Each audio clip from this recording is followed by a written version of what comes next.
All right, ladies and gentlemen, podcast number 32. This time we're gonna dive into some really, let's say truth seeker topics together with a big TikToker. His name is Seven Club on TikTok, and his real name is Cody Colche, Cody Colcher. Have fun with this episode. Love you all, and have a beautiful morning, a beautiful day, or a beautiful evening, wherever you are. And thank you for tuning in.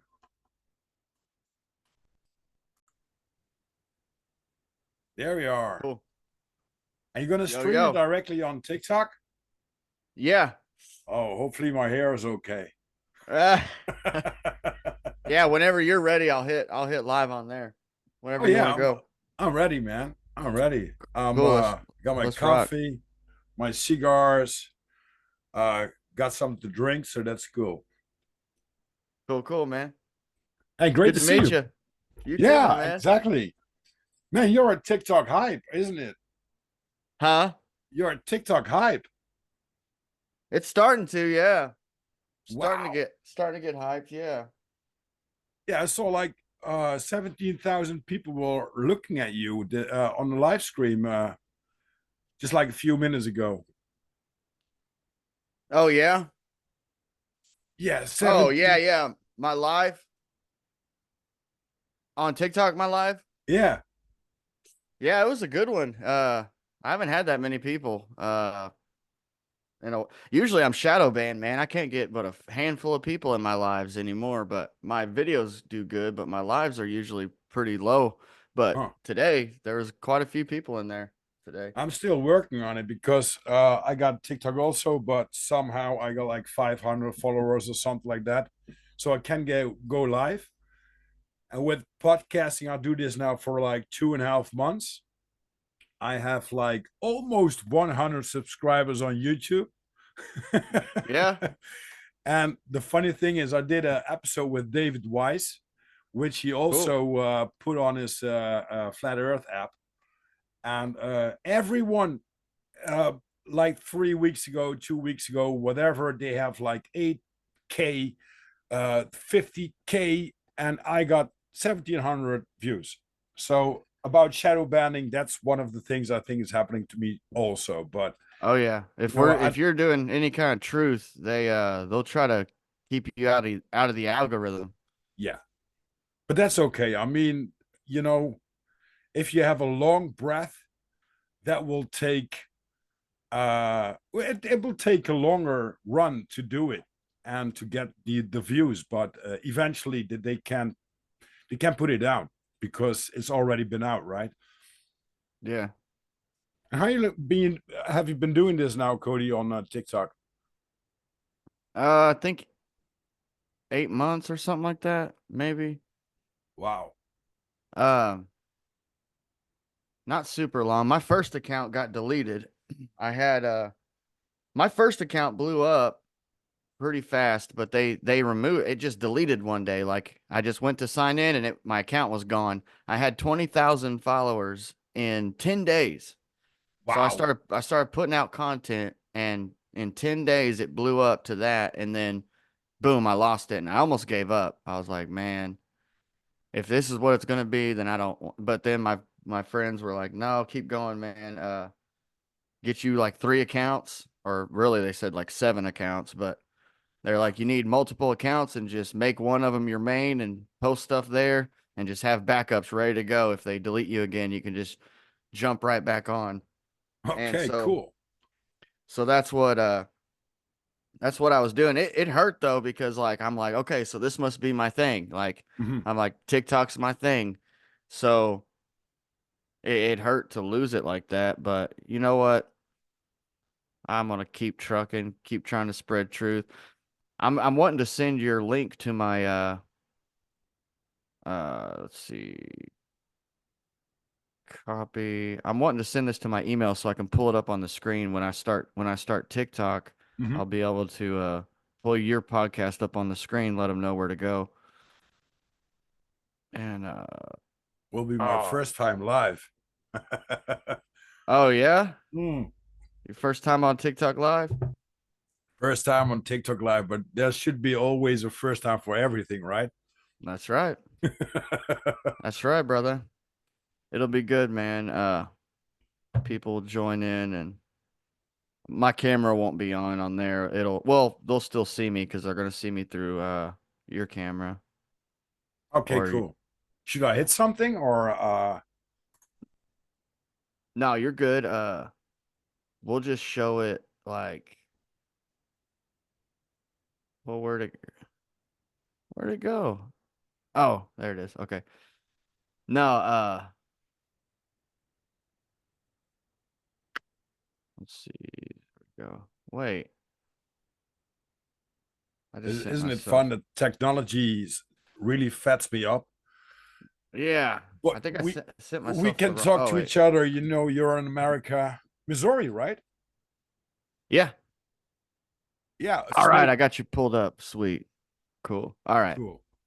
Snake, my friend, that he's getting also guests and making notes for the shows that I do. He comes from Missouri too. No way. Yeah. What? Well, he's What? coming from California eventually, but he lives in Missouri now, or as he likes to call it, misery. Oh yeah, I feel that. It is. It's miserable.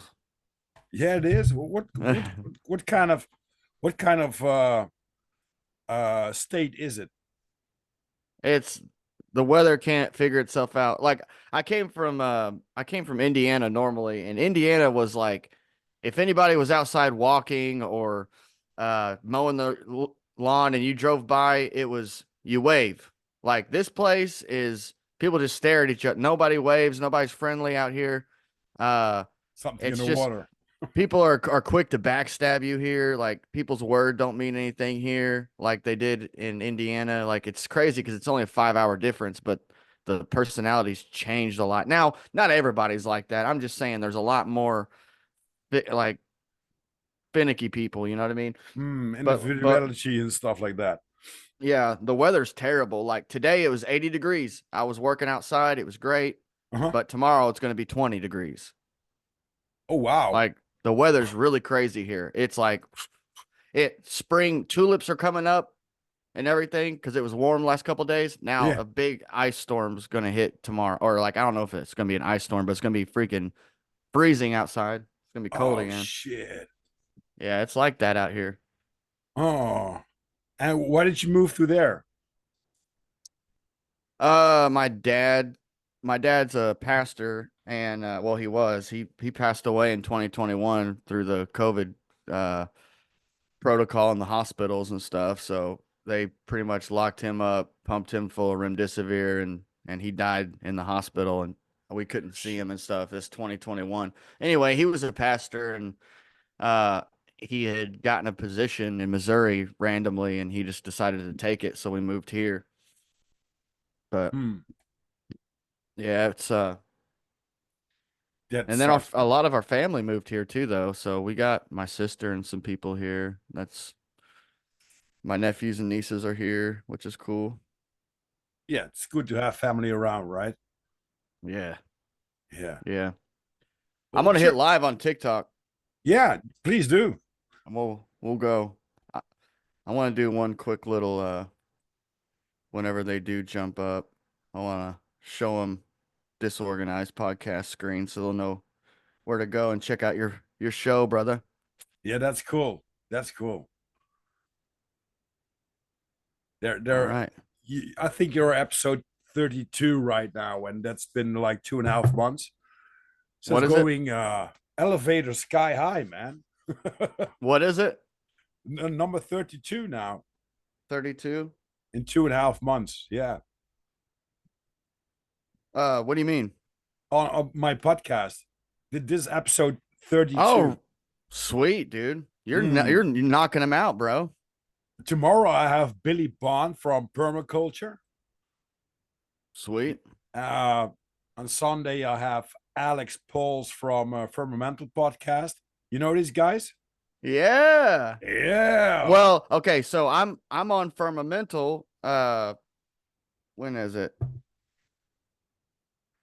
Uh, soon.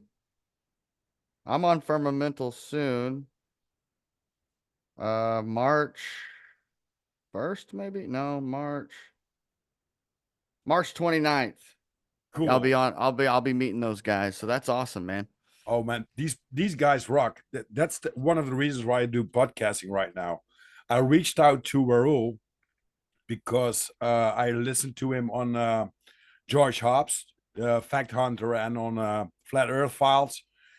And I reached out to Raul and said, "Hey man, I'm Rob from the Netherlands, and I'd like to do podcasting. And maybe I can do a podcast with you." And he said, "Sure, man. Let's do that. Let's roll." And I got Alex Pauls on it, and then it was just like, "Hey, we got some guests for you." I took some other guests for myself, and I was connected to Snake, which is also a podcast with the Firmamental and with not with George Hobbs, but I was connected to Snake, and that's a very big friend now of mine. And well, and now we're in a truth-seeking conspiracy. I don't think that's a good word. It's more like critical thinking communities. And Yeah. yeah, we spread the word about what we think about stuff, and the stuff that they put up that should be the truth is Mhm.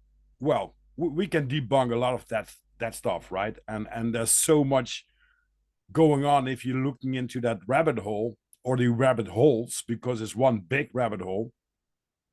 And yeah, one of the special things that you do is also putting up the truth, right?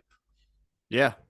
Yeah, man, and I love that the community's growing like it is, man. More people are getting the guts. I know that there's a lot of people that sit back, man, and I mean, I was one of them for a minute, one of those silent truthers that I would observe things and see, what was kind of going on, but I kept to myself, because there's that pressure, that fear of being a conspiracy theorist or being a, whatever, and people will look at you crazy and stuff. So some people just, and I know there's tons of them left, just silent awakening happening with some people, that they're just not yet to the point where they get the guts to Hmm. do what you're doing, to do what other people are doing, like jumping on and just having discussions about it. That's the main thing. That's how you spread the news and get more people waking up.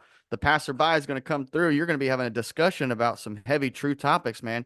They'll hear it, and maybe they'll get inspired to start having discussions and maybe take it to. I encourage everybody. I'm like, build you a platform. Like, if you're a truther and you really Hmm. are genuinely care about this stuff, just build a platform and just stand and just talk about it. Have a Yeah, discussion about it. do it. Just like uh, when I was starting out, I didn't knew nothing about technology and stuff like that. A little bit, I know how to connect the camera with a USB port to my laptop. I know how to record because there's a record button on Zoom, and Mhm. basically that's a little bit of it. I do some music, so I know how to record music with a microphone.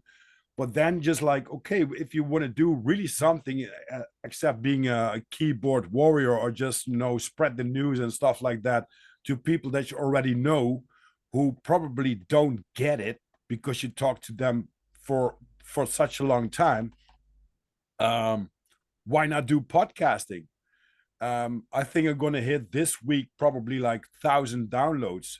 So it's coming from 2.5 months now, from no subscription to 1,000, and that's gonna end up to more and more people that are gonna listen to the podcast.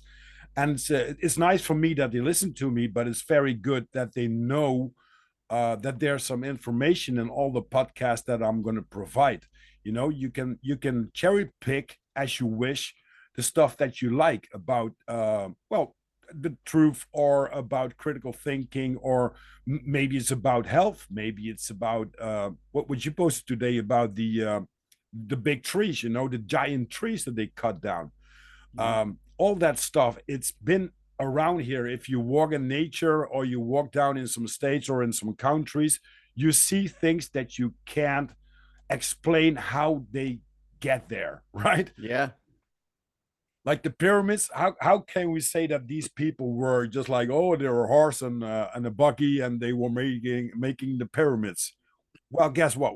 We didn't figure out how they made it, and it's so difficult to make it nowadays. Probably they can't. So It's im- it's impossible to make them by hand nowadays, like they yeah, said they did. and that's only one of these little rabbit holes. Just like I said, it's one big hole. When you get sucked into that, there are some side paths that you go by, but there's a lot to cover, man, and there's a lot to spread out. And I think that's one of the things that uh, that that that that we can do now with the technology that we have. I speaking to you in America right now. The costs are nothing, only data.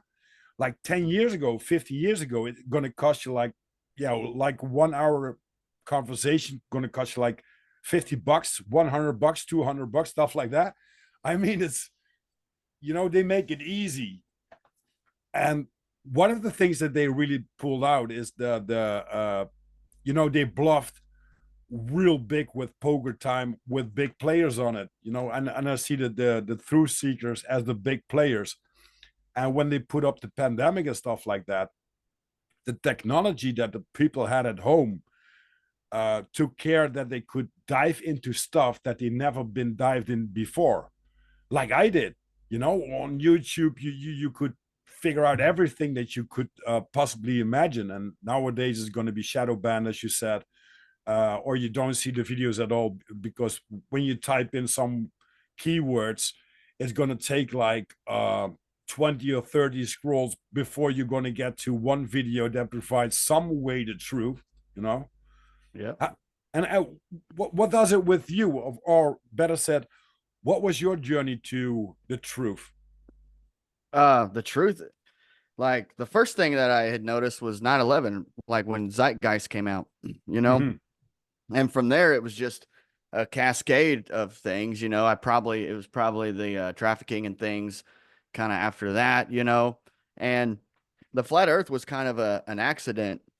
Uh, I had heard it, and I actually kind of got upset about it when I first heard the flat earth thing, because I thought, to me, it was like a psyop. It was like, okay, so we're gonna say that these people who are seeing all this other truth, we're gonna say that they also believe in a flat earth, so that they look even crazy, like even crazier. That's what I thought it was. I thought it was a fishing trick to try to make people look crazier than they already looked. But come to find out, I asked some of my circle of truthers, I'm like, hey, and I said it in a way of like, can you believe this flat earth theory? I was like, can you believe that they believe that the earth, like there's people throwing that flat earth stuff out there to try to make us look crazy?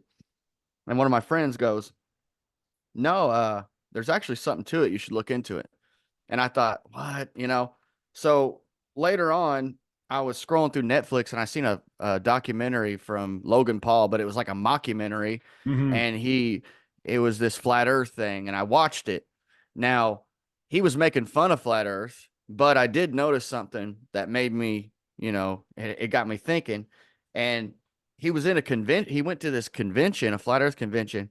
And man, there was thousands of people that genuinely believe that the earth was flat. Like they were sold out to it, like making models, shirts, talking about it. And they're like, you know, and I'm like, man, I got to see what it is that makes these people believe this. You know what I mean? Mm-hmm. I've got to know, because they genuinely believe. I don't think they're bull crapping me, So I go back to my friend. I said, okay, look, because I've looked around a little bit. And anywhere I'm looking, Google, YouTube, they're all making fun of flat Earth. So I was like, look, where can I go to really hear one of these flat earthers out? Like, I want to see, what do they believe? And she goes, go to bitshoot.com. So I was like, all right, bitshoot.com. I'm going to hit it up. So I hit it up. I find Eric Dubay, ODD TV, and all the heavy hitters over there on BitShoot. Mm-hmm. And I hear them all out. And I remember ODD TV was like, uh, don't fall for the fake models. He's like, they do straw man models. They got people over here who are saying that flat Earth is a disc that's in the heliocentric model, like just a flat disc that goes around the sun. He goes, that's not what we believe. Mhm. And I was like, oh, okay. Well, what do you believe? So then I start realizing that it's historical Earth. It's OG Earth. It's biblical Earth, basically. So I'm like, okay, I can get behind that, So Yeah.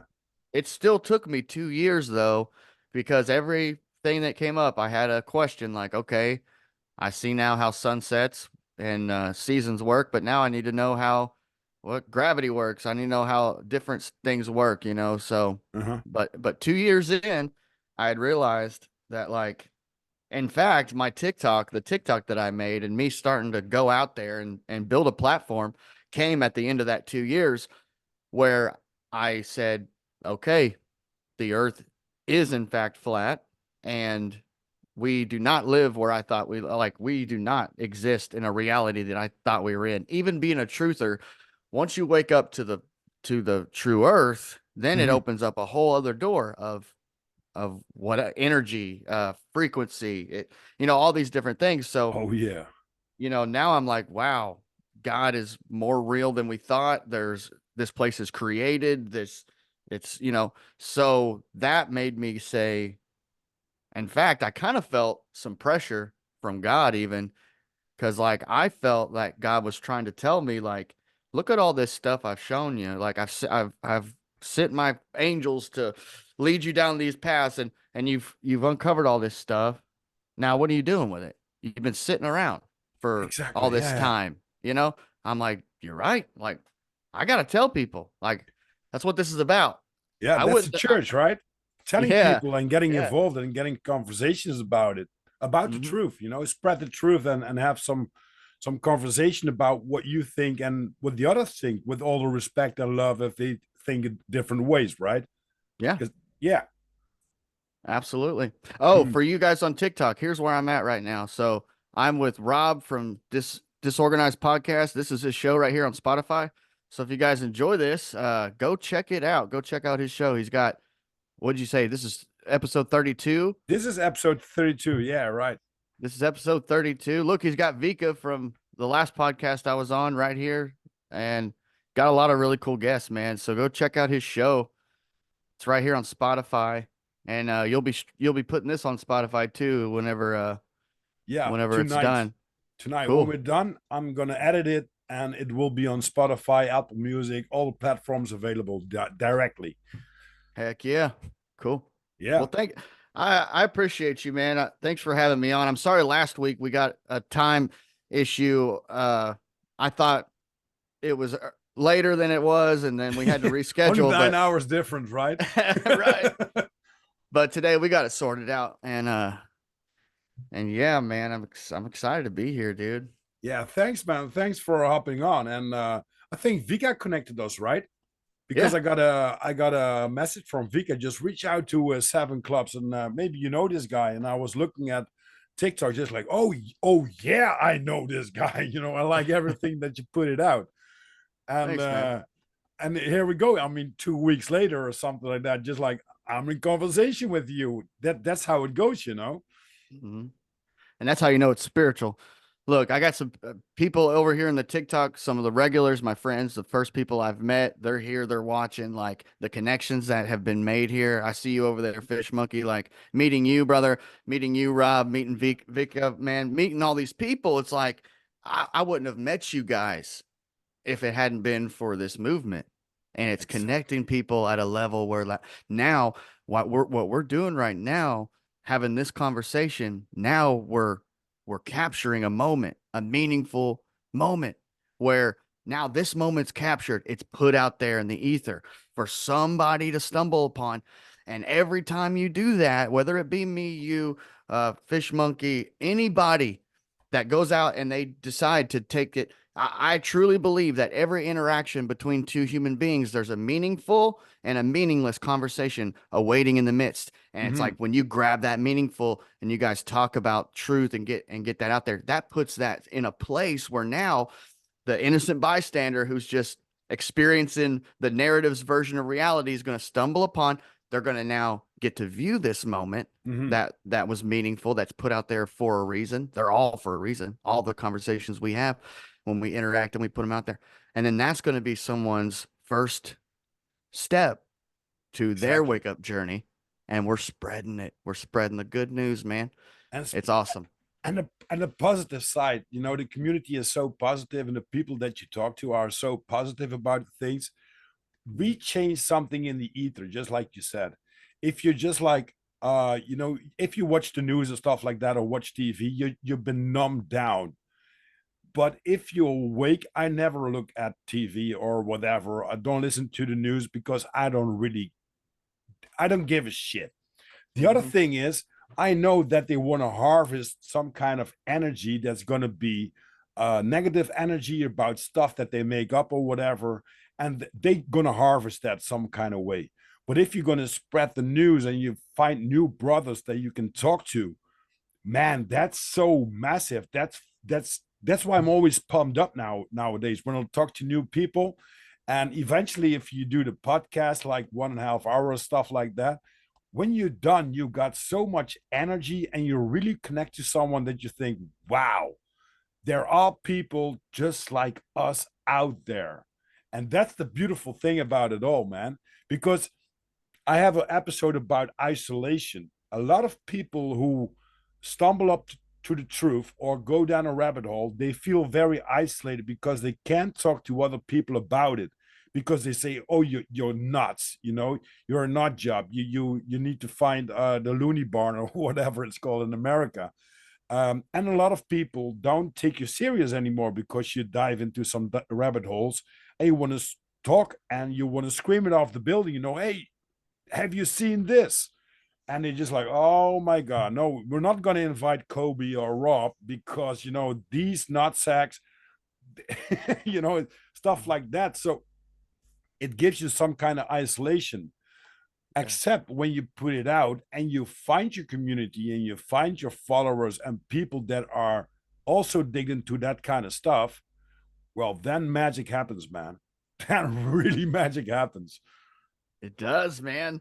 And that was me. I was isolated for like 2 years because like the journey of research, it was tiring. It was hard, man. You got to grieve what you thought you knew, Mm, and and grieve the reality you thought you lived in, and then you want to tell everybody, and then you're sitting there and you're like, man, but what are they gonna think of me? Because it took me that long to actually say, okay, I'm a confident. I'm confident now enough to know that this is the truth. But you know what? You know what my motto for the week has been, bro?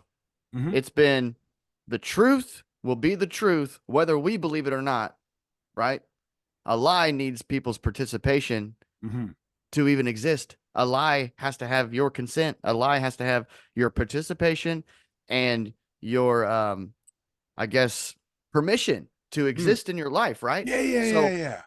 if we're on the side of truth, like the truth, it's going to stand firm. It's going to be what it is because it just is, right? So it's going to be there, and we're believing it, and we're getting the word out there. Well, it's strong on its own. It's almost like we have a handicap. We have Mm. reality, truth to back us up, right? Now, on the other hand, of the lie, even though the lie is more popular, which is the narrative, Yeah. people think that that's the majority that believe the lie, which I know that there's a lot of manipulation with bots and trolls. There's people getting paid to jump on here and argue with people like you and I.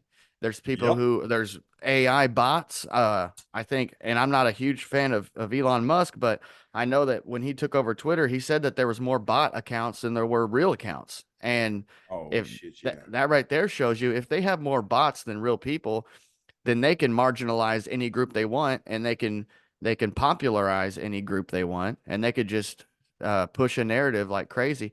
Now, the people who believe the lie because it's more comfortable, like it's easier to believe in modern science and believe in the The ones who lab are code. right, the lab coat, yeah, because more people do.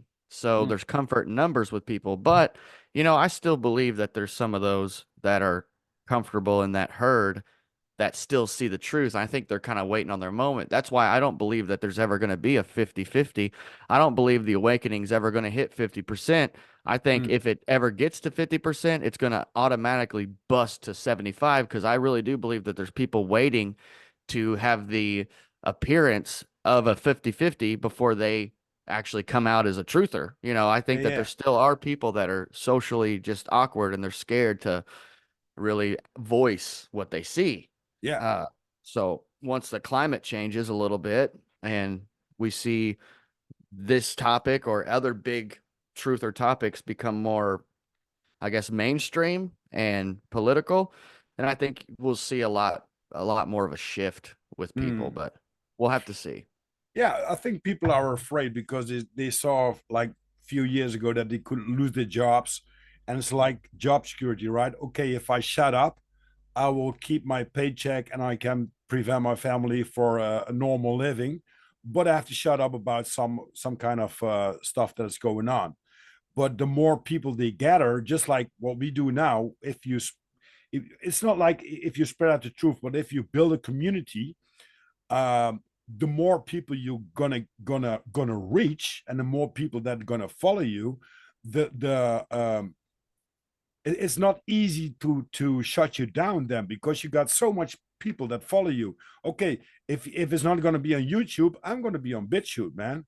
If it's not going to be in Spotify, I will be on Apple Music. Or guess what? I'm going to have a Mastodon server by what is this Dutch guy Adam Curry from a No Agenda show to put up my own server, my own website, and I can spread everything that I want, and people can just dial in. So that's what I said. The technology is preventing or providing us the tools to do this.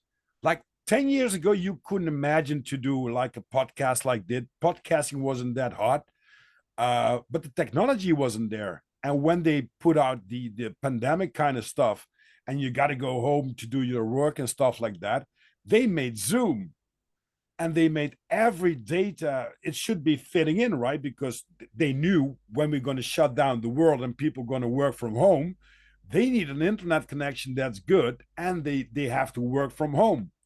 So here we are, spreading the truth in the podcast with the technology they built against us to use it against them now.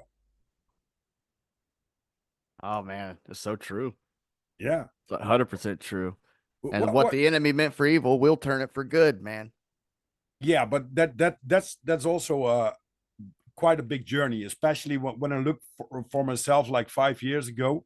I was a bitter, angry, unhealthy, sex, drugs, and rock and roll in every word.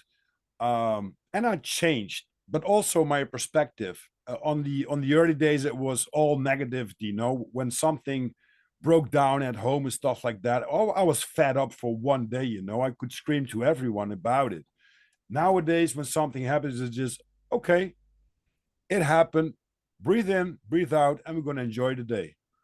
It's also kind of mindset that you need to keep going forward, because otherwise you're going to be trapped in your own stupidity and your own problems and negativity, and Yeah. everything that you feed grows. So Mm, with yeah. negativity it goes, and with positivity, of course. You heard the allegory of the two wolves? There's two wolves fighting for your future, a positive wolf and a negative wolf. And you ask, which wolf wins? The one you feed. Ooh. We wrote a song, my band wrote a song called "The Wolf You Feed," and it's about that. But yeah, the wolf you feed, and it kind of speaks to what you were saying earlier about these people fishing for these negative energies off of us, right? Mm, Harvesting. They need that. They need fear. They need negative energy. They need us depressed and us feeling defeated and all those negative feelings. They need that to control us. But when we choose joy, see, mm, there's a difference between happiness and joy. Happiness can be here today, gone tomorrow. Joy is mhm. everlasting. So you choose joy. And then when that stuff does happen, man, you Yep. say, I'm good. I'm going to brush that off and I'm going to be good because I choose joy. I choose peace. I Mm. choose joy And and love, man. love. You can beat love if someone comes at you and you give him love, maybe with a little bit of laughter, just like, oh, you got such a hard day, because he wants to, smack you in your face. You had such a hard day. Come on and give you a hug. He would probably look at you just like, what the hell happens here? Well, I give you some love, man. I give you a nice hug, man. You're going to fight a guy who gives you a hug? Come on. I'm with you. I'm a big hugger, man. Oh yeah, me too, man. The last couple of years, also tree hugging and stuff like that. And I was turning from um, well, not directly Skinner, but I love oi punk music, metal, that kind of stuff, hard rock and stuff like that. And I have to confess, I'm nowadays I'm a hard rock skin hippie. Work barefoot, hug trees, but I still listen to the music that I enjoy and make music myself. And you're playing in a band too, Cody? Yeah. What band is it? Can I find on Uh, Spotify? yeah, we're on Spotify. We're called Holding Ground, and we just released an album called 7 Reasons to Stay. And we got a new single coming soon called Red Pill. And Oh, so, yeah, we're a rock band, man. I love Kind of that. modern rock. I thought that when I saw you the first time, when I saw you with your beanie and with your tattoos, I thought, oh man, I can. There's something with this guy that I already love. I'm a little bit covered up too, so So you're awesome, man. So you're a musician too? You play uh, music? yeah, you Cool, can man. define it as a musician, yeah. Cool. What do you do? What do you? Well, I played in a band with two singers, and I was one of the singers. Mhm. Van Belang, that was like 20 years ago and stuff like that. I'm gonna send you some links though. Cool. Heck And yeah, man. nowadays, I just play guitar. I got my loop station and just play some stuff. I know the end of the podcast that I always do, I'm gonna I have my own song, and that one is called "I Got a Devil with Me." Well, no, what was it called? Now, I'm totally blanked out of all of a sudden. I can't figure it out now. Can't figure it out. I'm too pumped up, man. I got my coffee.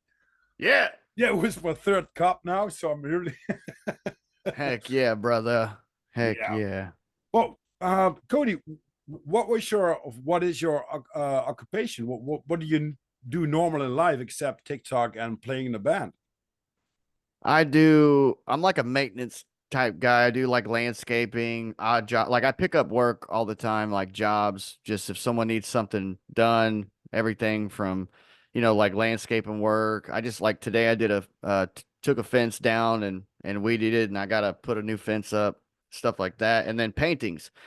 If I'm always selling paintings, then I don't have to pick up the jobs, but every now and then the paintings will slow down, and I won't sell many, so I got to go pick up some jobs and stuff. But I'm just in work for myself, man, and I just yeah, that's what Very I do. creative. And ministry, of course. I also talk about God and spread the word and try to get, people to wake up, realize where they are and why they're here. Mm. And when you digged into the flat Earth and you open up the Bible and you took Genesis, for example, then you realize it's already been written down, right? Yeah. Yeah, Yeah, and it's weird to me that there was a debate. I'm sure you saw it, the Greg Locke and Dean Odle debate. Did you see that? The yeah. big I between the two turn it off. pastors. I Yeah, turn it it's off. and Dean did a great job. He did awesome. But Greg, he lost his marbles and kicked all the flat earthers out of his church and said, if you're going to continue to believe that stuff, don't bother coming back. Hmm. And it's just like, why would you lose your cool like that? And for one, why would you try to argue the globular heliocentric Earth? Why would you try to use the Bible to prove that? Like, you, it doesn't make any sense No. because, for one, that theory of a globe didn't come about till what, a couple centuries after the book Yeah, was even 500 written. years now, something like Yeah, that. like yeah, way after. So anyone who did write in the Bible, anybody who was a part of the making of the Bible, they all believed in the historical earth with the firmament and the, more localized celestial bodies. And, they believed in that model. So Why Hmm. would you take the book and try to say that it says globe at all anywhere in it? It doesn't, you know? No, and not only the Bible. I mean, there are a lot of books been written before that, and a lot of cultures believed in it and had some drawings about it and stuff like that. So why would you deny that? And like 500 years ago, there comes somebody, I got something to tell you. It's the globe. And Right. then they never thought about that, because in the beginning of the last century, so 1980 or something like that, uh, uh, no, 1880, stuff like that, people still believed in a flat earth. But Yeah. then NASA came with, okay, we're gonna do we're gonna get to the moon, and so we're gonna prove that the Earth is a globe. Also, well, the Right. evidence is so lackey, and guess what? For the listeners, Werner von Braun, one of the biggest Nazis, came over with Operation Paperclip and started NASA. So, uh, so you give one of the biggest war crime criminals the key to make a new organization that's going to deceive. Well, that makes sense if you got a Nazi in a job, right? Would you believe that one? It's crazy. Yeah, it's really crazy. It's really crazy. And the things leading up to it, we got Admiral Byrd. He did Operation High Jump. They got over the ice wall. He ventured further in with Operation Deep Freeze. Then all of a sudden, he's gone. He had an untimely passing, so he's gone. Uh, the treaty gets put in place, the Antarctic Treaty. So it's the only treaty that's never been broken that they're all in on. All the governments are in on this. Yep. So then they bring over von Braun for NASA. Then they start shooting rockets up with Operation Fishbowl Dominic, which Dominic means belonging to God. So it's an operation called Fishbowl belonging to God. They're shooting these rockets. They named the rockets Bluegill, Starfish. They named them after fish, and they're shooting at the firmament. So in Genesis, it says that the God's placed the firmament to separate the waters from above from the waters below. So when they're sending these rockets, I'm thinking they named them Starfish and Bluegill because they're trying to send these things into the waters above through the Mhm. firmament, right? Yeah, yeah. So there's all these clues of what's really going on, and the timelines speak for themselves. And then von Braun, I guess he had a sudden change of heart because the last few years of his life, the last 4 years of his life, he started whistleblowing. He even Mhm. took it to the grave with his whistleblowing because he put it on his headstone, Psalm 19:1. The heavens declare the glory of God, and the firmament speaketh the work of his hands. Or in the complete Jewish Bible, it says, heavens declare the glory of God, and the dome of the sky speaks the work of his hands, right?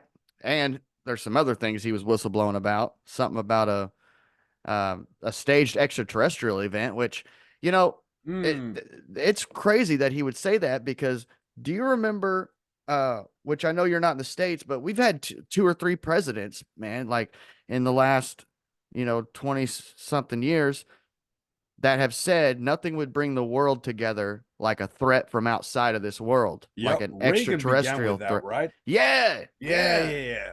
I think Reagan I said probably it. know more about your presidents than you're all from mine. Prob oh, probably.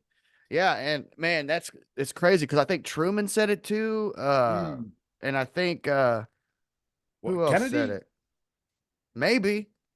Well, I think Kennedy Bush wanted to, Senior. Kennedy, I think Kennedy also wanted to cover up some stuff that was going on with the CIA and stuff like that, and he didn't made it, right? Mhm. So these organizations are very, very powerful, and yeah, they fear monger, and they have fear porn all over the place to get people, be aware for this, because they plan something in front that they want to put out to yeah, to reunite the world in the bad way, you know Mhm. because when we looking up the sky and we see some UFOs and stuff like that going on now, we would say, okay, that's Project Bluebeam.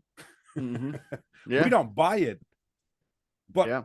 let's be honest, I think 90% of the people, even more, uh yeah, that they would be afraid because there's something would happen, with ETs and stuff like that. Yeah, they have crafts now, Mm. the government. I found a patent on a triangular spacecraft, and a lot of people are seeing triangles up there. But it uses electrostatics to fly, and it's this anti-gravity craft, and it defies all the laws of physics. Which Obama went on record. They asked him, "Are aliens real or UFOs?" And he would sit there and say, "Oh, there's things in the sky. We don't quite know what they are." He sit there and lied. I mean, the government Mm. they've made these things, you know, And the and I Germans think, started with that. The Germans yeah, in Antarctica started with the big bell, the design. yeah, Uh, so yeah, probably they did. It's the same like the microwave and the mobile telephone and internet data.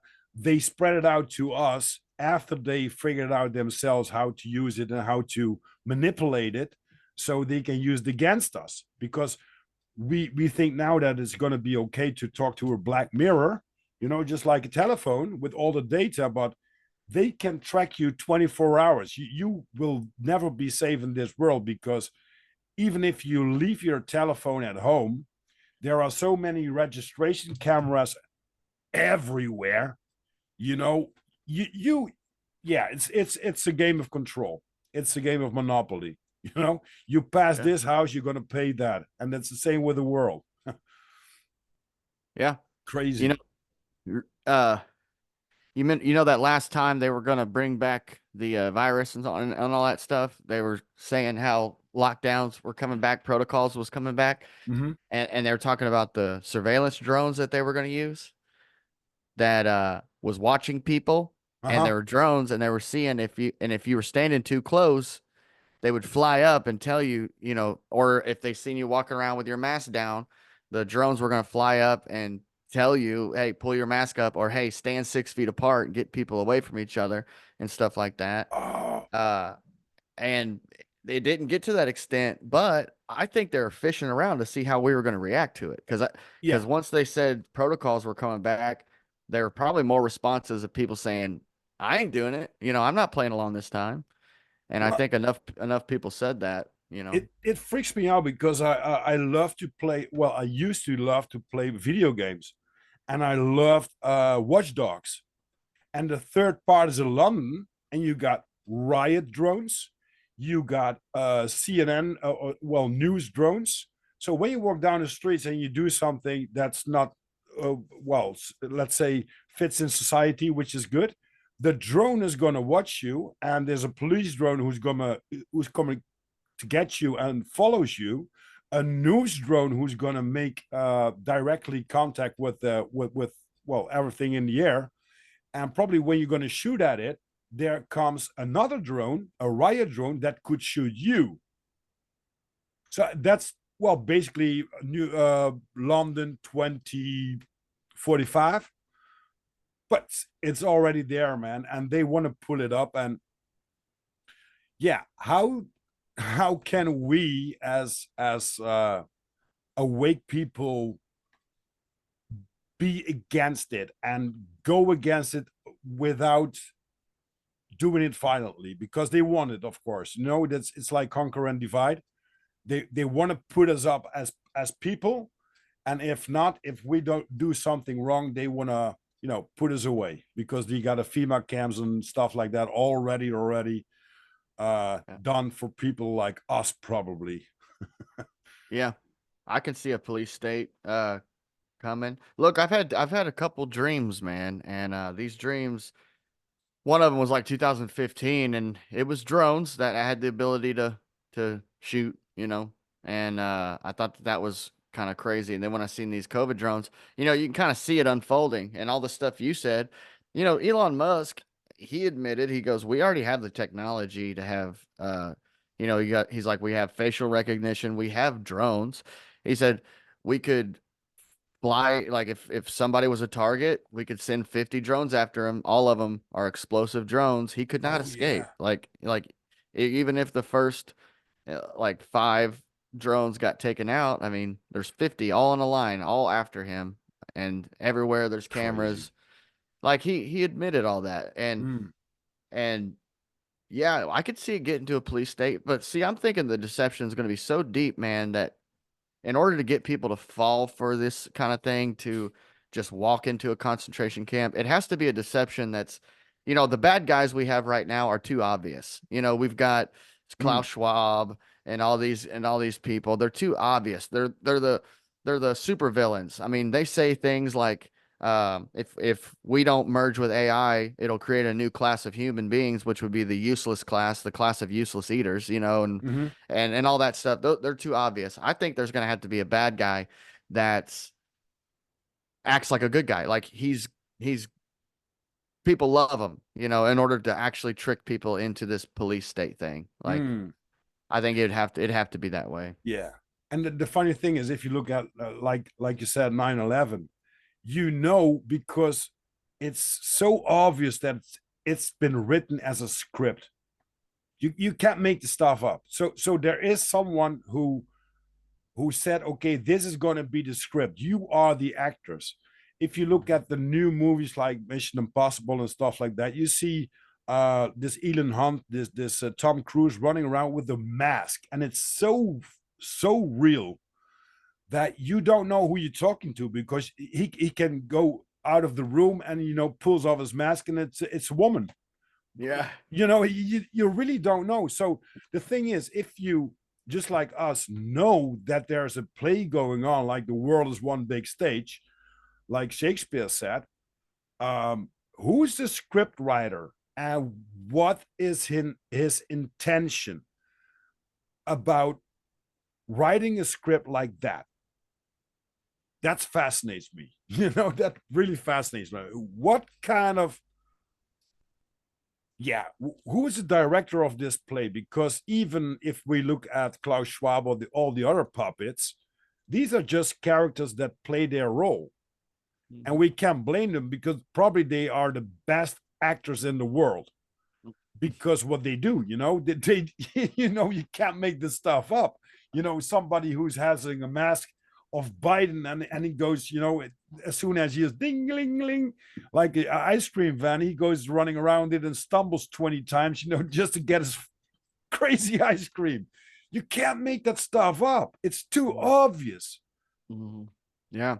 If you go off of Enoch, man, the Mount Hermon, the however many 200 angels that were cast down Mount Hermon, right? And they all congregated and they had discussions on how they were going to deceive the world. You know, more or less the takeover control of information, the takeover of, the institutions, the kings, all that stuff. And man, I'm thinking it's fallen angelic beings is what I think it is. I think it's these fallen creatures, these beings, and they hate us, man. And they're just Mm. writing this script. We found a lot of clues to scripts. There's um, Werner von Braun, even he wrote a book called The Mars Project, and it was about the colonization of Mars. And the main character in his book, his name was Elon. So we have Elon that's talking about colonizing Mars. Uh, Trump, we have a president Yeah, here. He's Baron got, Trump. yeah, two books in the 1800s written about his script of The Last President, it's called. And I mean, Oh there's a lot of man. details there. Ingersoll Lockwood, here's what's crazy. Ingersoll Lockwood is the author who wrote those books. But like, if you go to Ingersoll Lockwood Incorporated, the website, it's a website that's affiliated with Space Force, NASA, DARPA, the NSA. And what's crazy about Space Force is Werner von Braun, when he was warning about that staged alien invasion thing, he said your main clue to know that they're preparing for this is when they weaponize space. So then Trump gets up in 2019 and says, "I declare Space Force. It's the sixth military branch." Huh. So we're watching this whole script unfold, and now Ingersoll Lockwood. It's so weird because Ingersoll Lockwood Incorporated, when you go to their website, they had this little white rabbit. The white rabbits, like the Yeah. rabbit trail, the rabbit hole. You click this little white rabbit, and it takes you to this cryptic message showing what looks like UFOs coming out of the sky, and an hourglass breaking, and there's a clock in it, and all this stuff like your time's running out. They're coming, type of weird thing. And Holy shit. yeah, there's a bunch of weird little links and stuff. They always got a little secret link on that website, and it's named after the author of those books. Now, there's a lot of people who think Trump's a time traveler because of those books, but Mm. and that John Trump, his uncle, got Tesla's research, and they think they put two and two together, say he's a time traveler.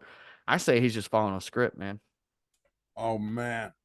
I think history repeats all over again, and it is repeating like centuries, because otherwise it doesn't make sense that a lot of books, and not only the Bible, but if you take the religions books, the message in these books are almost the same, and all the events that are played out are almost the same. But it's like these are like 2000, maybe 1500, maybe 500 years or older. So somebody writes a script, puts somewhere a book that people can read, and they see everything that's in that book unfolding and that exact time. That's really fast. It's like layer to layer to layer to layer. It doesn't make sense to that we read the same book as our grandfather and our grandparents did and stuff like that, and they had probably the same events coming and the same fear. Only we got, of course, technology which could help us to get a little bit more intellect and a little bit more dig into some stuff. But the other thing is, just like Vika said on the podcast, um, everything that has been digital has been analog too. Mm-hmm. So there, you know, fascinating to talk about it, and it's not scary, but it's fascinating me what's gonna be the next move, because um, when you go into a fight camp, you know that you're gonna fight with someone. So if you teach the most martial arts or learn them, you can get ahead about your opponent, right? You can get ahead forward. And yeah, and the thing is, of course, I was telling that on I think it was also on Vika's one, and I was in this group telling that, what if science is there for people who don't believe in the Bible, or let's say religion scripture, because the Bible is a little bit too pointed to one book, and religious scripture is there for people that don't believe in science. But what if you cut them both out?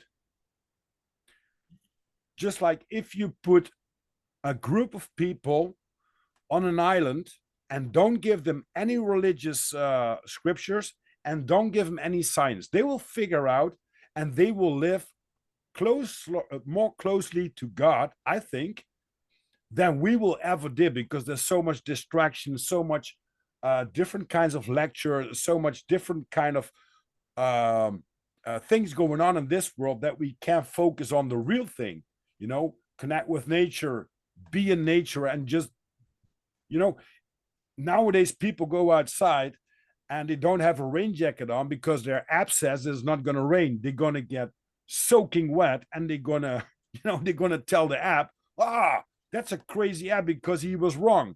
Well, guess what? Mm-hmm. When it's cloudy and you see some rain shit coming over, you're going to put a raincoat on, Yep. that, yeah. 100%, man. You're absolutely right, man. And I can see it. I can see it. Like, there are people just getting distracted by the main flow of information. They all want to say, "No, you're a nobody that came from nothing, and that's it. You're an ever expanding universe. You just evolved from some bacteria creature, you know." Yeah. And it gives them that meaningless mindset. But yeah, if you did put people on an island, like you said, they would start realizing their telepathy skills, like being able to feel each other as human beings. Our field from our heart, that magnetic energy field from our heart, that goes out 6 feet. So the people who are obviously trying to control us, they covered our smiles, they took our hugs, and they said, you can't stand close enough to have vibrational harmony off each other. Mm. So they know that that's our power, is Mm-hmm. connectivity, love, and unity. The people are unified. People would be a close casket for the controllers. It'd be closed case, done, shut the door on it, and it'd be over because we'd be in harmony. And I think that's why a lot of these weird issues are so polarized, like all these political issues, the things they're trying to divide the people with, this topic, that topic, yada yada yada. And the funny thing about American politics is there's always a solution, but no one ever goes for the solution. It's always black and white. It's a polarized argument. And that's Mm, why I fell out of politics, was because I realized they weren't looking for neutral ground. They weren't looking for solutions to things. They were just saying, we're either going to make abortion completely legal or make it illegal. And by saying that, now you've got more division. Now, if they really actually put stipulations on it and found a real solution where everyone's happy, well, then you would have unity in that area, and they can't have that. They've mm, got to have us fighting. They've got to have us separated and by anything.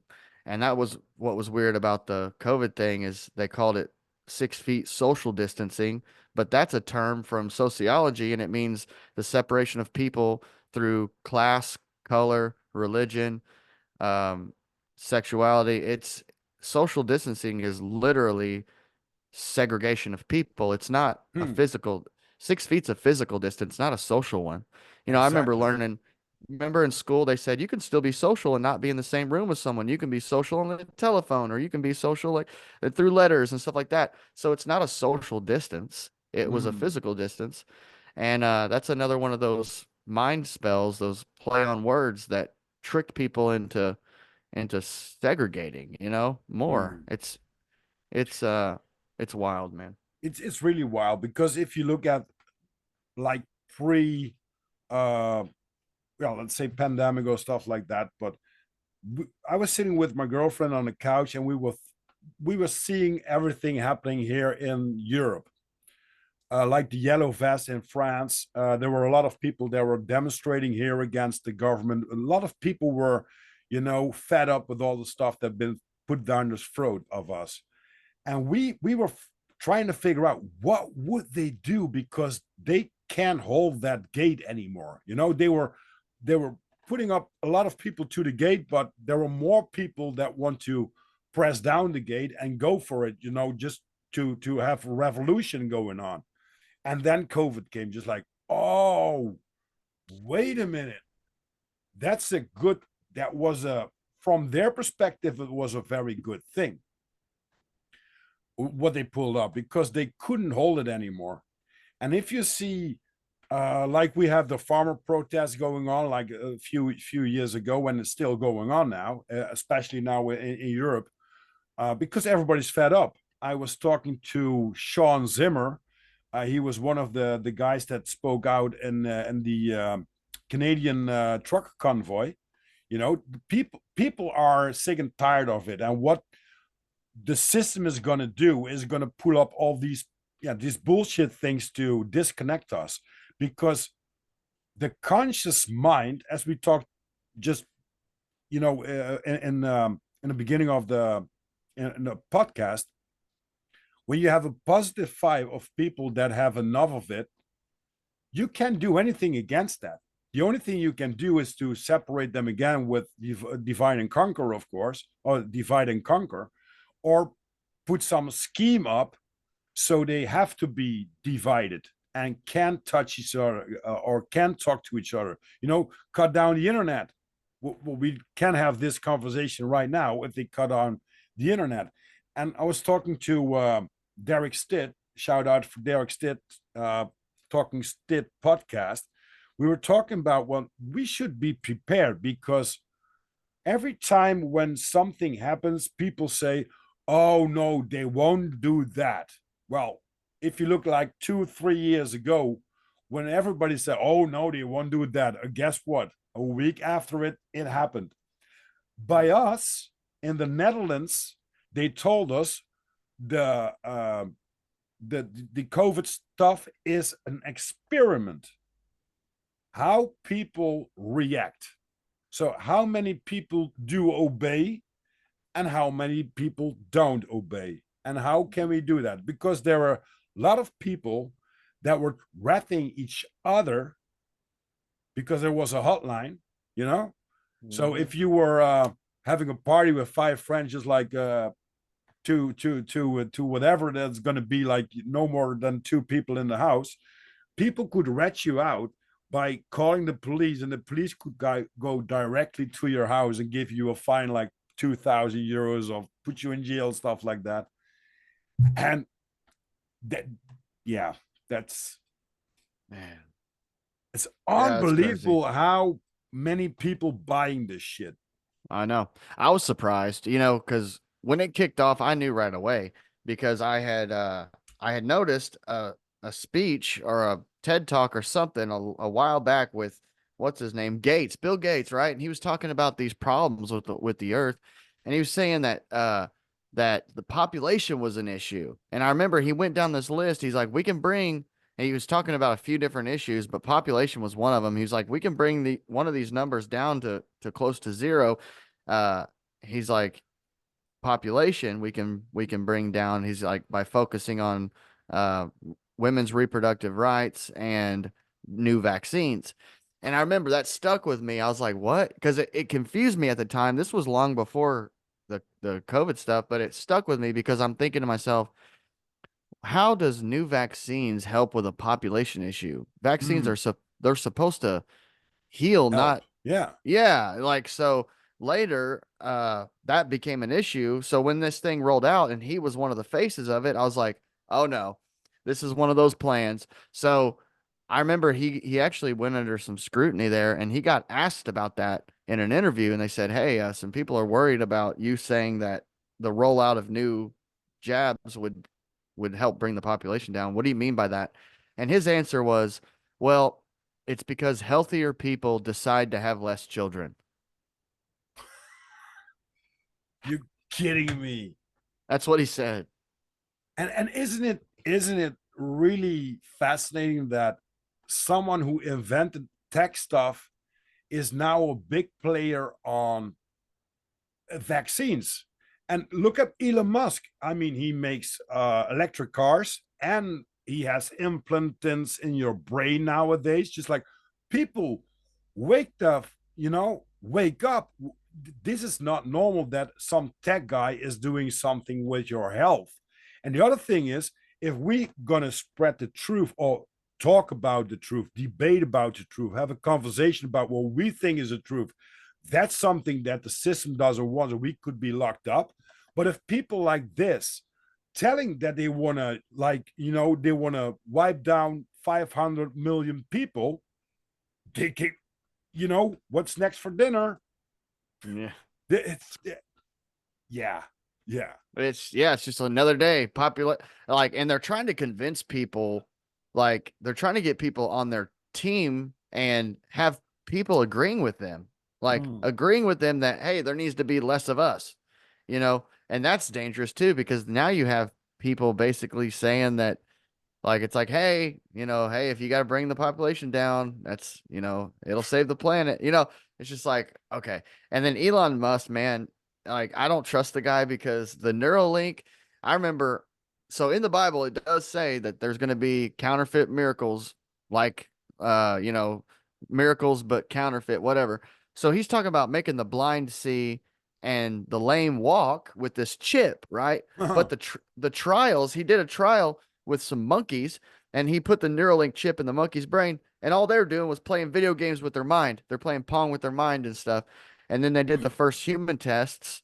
So I'm wondering, if Neuralink's going to do what you say it's going to do, then why are you playing games? Like, why aren't you trying to test this on a paralyzed person to see if they walk or anything like that? You're just doing like video games and stuff like that. That makes me wonder if Neuralink is really about health, or if it's about getting people into the metaverse. Mm. Because remember, they had that Yeah, virtual reality thing they talked about, and that would be an easy way to put people into a virtual prison, or just like yeah. this forever place, if he can really upload consciousness like he says he can. Mm. Because Elon already said he uploaded his consciousness to the cloud and had a conversation with himself. So if that's true and they can really do that, then couldn't they just imprison people, like torture them in a realm where their consciousness is uploaded and they can't do nothing about it? Mm. Not It's only just, that, they can make a wasteland and yeah, an environment that's toxic, which is already toxic, and put you in a square meter. You put your VR movie on, and you can walk down the beach. yeah, Yeah, but and I was into gaming a lot. I love that, but then I realized what it's bringing, and of course, because I'm working on my own stuff, on my own companies, don't have the time for that kind of stuff. But when you see like 20 years ago, you had this. Is it Pong like with this ball that you have to all these bricks that you have to break down? Nowadays, if you like Call of Duty or the newest games, it's just like mind blowing, the graphics and the story play. I was talking before about Far Cry. That was one of my biggest games. I didn't have the last one, but the other ones I played them all like 89% totally. And the things you could do, it was one big world. But the thing is, you were sitting there on your lazy ass on the couch, pretending you are this virtual guy that shoots everybody down and does some good stuff. And just like, wake up, Neo. yeah. I'm a gamer too. Oh Like man, still I love like it, to, man. Still I love like to it. Far Cry 5. Did you play that one? Not yet. Is this with the guy from Breaking Bad, Oh, okay. from Los Polos? That's a new one. That's a new The one, the right? the bad guy from Breaking Bad. Yeah, yeah, yeah, yeah, yeah. Yeah, that's 6. Oh, that's Uh, it. No, 5. I did it. Oh, was it Far Cry? 5 is Oh, the cult. in Montana. Yeah, the cult with Yeah, yeah, yeah, yeah, yeah, yeah. With the that greed. one's Oh, crazy. yeah. There's a cult and your helicopter crashes and you got to take out these cult leaders and there's that girl who can like they put that weird poison on you and you start tripping and Yeah, the Blaze. The yeah, dude, that's my Yeah, favorite yeah, yeah. I one. love that shit, man. And played it all. Mhm. And then I play. You had a option on the end of the game to play it again, but then everything is a wasteland. Everything has been yeah, smashed down already.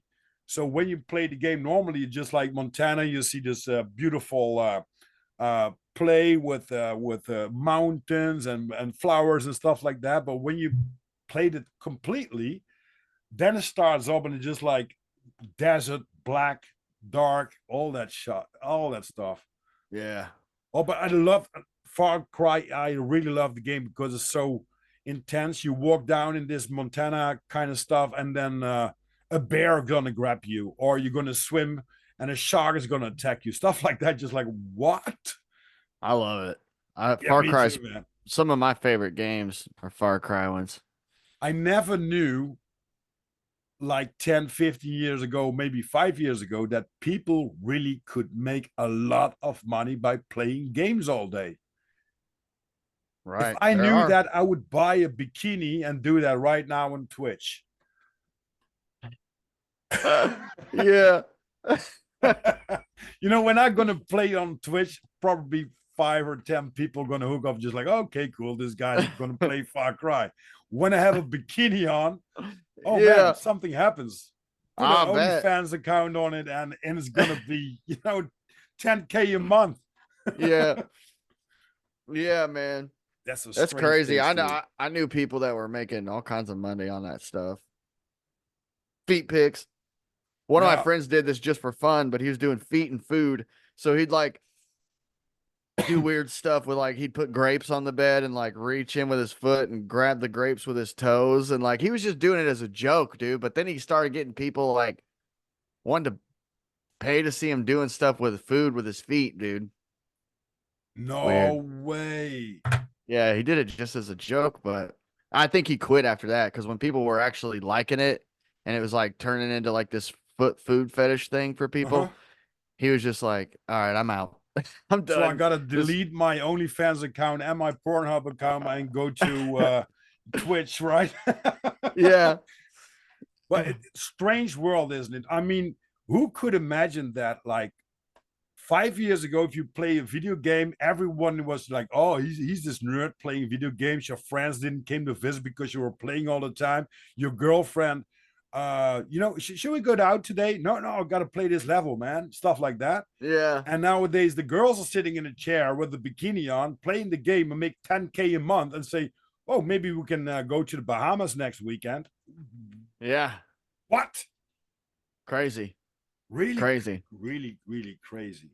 Like there's TikTokers that I sit there and I watch them make so much money doing like what's crazy is mindless TikTok is it sells and people make so much money on mindless TikTok stuff. Like there's this chick who acts like a robot. She acts like an AI and she'll like act out the gifts that people send. So someone sends flowers, she'll be like, flowers for me. Like, and she Oh, just does the exact same motions over and over. And like while she's doing it, she'll pop popcorn kernels with a hair straightener and she'll just sit there and do that for hours. And I'm watching bukus come in for her. Like I'm watching people sending big gifts, like tons to where she's making all this money. And I'm sitting there, I'm looking at it like, you know, there's people on here. I have friends on here and myself, and we're actually trying to like change the world, save the world. And there's people on TikTok doing literally nothing, wasting people's time, like probably making them dumber just by watching it. And they're mhm. sitting there making a whole living off of it where they can do that all day and that can be their life. And then it's just like, and they make more than the people who are watching them in a full-time It's job and stuff like that. It's nuts, man. yeah, it's and the thing is, would you sell yourself to do that? Just like what you said, your friend just with this foot fetish. Um, are you willing to sacrifice yourself for a big fat bank account and put off your grapes with your toes and stuff like that? I mean, you know, we are living in a world where money is still one of the biggest drugs there is, right? Everyone wants more. Even if you have like 250 million, you want more. And that's something that of course you need money, but would you do this kind of stuff to make it? And I think a lot of people don't have the moral anymore. And if it's gonna, because yeah, just like you said, I know, well, not knowing a guy, but I know that there's some guy on OnlyFans. It is a big fat trucker. And he just, when he comes down and he is dirty and stuff like that because he was working on a truck all day, he's just doing a striptease and just like, okay, fine. This guy's making like 15K a month. Wow. Just like, Wow. whoa. And if you look at these, they got Instagram, they got all the stuff going on, also YouTube, and they do it very cozy with YouTube, and then you have this links and all this stuff. I was figuring that out also, but the thing is, would I do that to make money? Uh, that's a hard question because you're gonna need money, but would you do that to, you know, yeah, I don't know, man. I don't know. It's a crazy, crazy world, man. It is. It I is. I had a choice to make, whenever I've been into this truth thing and I had TikTok, I got kind of swindled into TikTok because I wasn't going to get it because I really bought into that whole Chinese spy tool thing, which every social media app's spying on us. But either way, I wasn't going to get it. And somebody bribed me. They're like, dude, I'll give you this GoPro camera if you get your bird a TikTok. Just make one for your bird because I got a parrot. And I was like, fine, I'll make my bird a TikTok. So I do, and I start scrolling. I find the flat Earth community on here, but then I find other people too, like the AI people, the ones who do the mindless stuff for all that money. And I'm watching how much they make. I'm watching how many people they have. I could see all that, and I had a choice to make because I decided I was going to get a TikTok. Now, my decision was to do what I'm doing with my TikTok, but at that moment when I made one, I also knew that I could do this like I would be good at doing this mindless stuff. I could do the AI stuff. I could do whatever anybody else is doing that's making money. I could because I just would put my mind to it. I'd do what they do. It'd be mindless and I'd make some money, Hmm. whatever. But I chose this route instead because I I knew it was what I was supposed to do, man. You And know, it's a true and message. It's a true from the heart message to other people. It's not like, okay, you got something on your bank account. I'm gonna lick my freaking microphone to get your money. Just like what yeah, the I mean, cool. If you want to send me money, you can do that. I can send you something like that, But the thing is, the moral kicks in as soon as you go to the grocery store and you think, okay, I'm gonna buy this expensive food, or I'm gonna have my girlfriend out for dinner or whatever, hang around with the boys, have a beer or barbecue, and I'm gonna sponsor it because I licked the bloody microphone. yeah, Oh, yeah. I don't think I could do it, man. I couldn't. I don't think I could live with myself like doing digital the prostitution. yeah, doing That's it. the mindless stuff, the stuff that's like, and who are you like?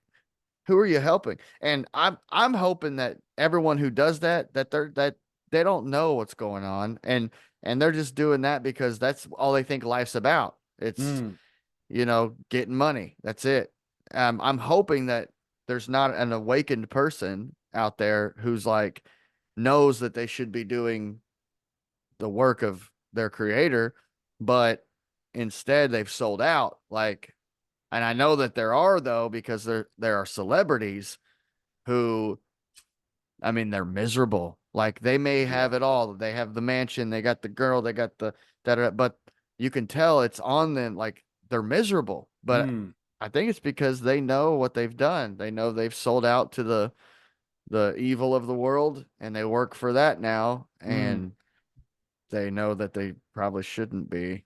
But I bet it's hard to get out of that once you're in. yeah. I Yeah. don't know what all they do, but I I know think it's it's some weird digital stuff. digital prostitution, and the things that really fed me up was I was looking at some TikTok stuff, and there was this guy, it was a bomb, and this other guy goes to him and he said, this and this, and he gives him like $100. So everybody, I was crying, and when I saw that, just like, oh wow, a good person. Then I was thinking, wait a minute, he spends $100 to get 1.2 million views. So he's Mm. making like $50,000, 25, maybe $10,000 of that little stuff that he is doing, right? And he Yeah. gives that bum like $100 for that. That's Wow. cruel, man. I That's didn't think of it like cruel. that, but yeah, I didn't think of it like that, but you're right. Like the people that are getting huge off of that stuff. And to think that they didn't start it out with good intentions. Like I could see someone starting it out for the right reasons, but then like them getting greedy with it. And then it gets to the point. See, that's why you got to stop every day and check yourself. Check your intentions. What am I doing and why? Like that's the Mm, best question you can ever ask yourself in any situation. What am I doing and why? And if you can honestly answer those questions to yourself and they don't make you feel like crap, then you're doing the right thing. yeah. Like what am I doing and why will and being present in your life and checking yourself and your intentions.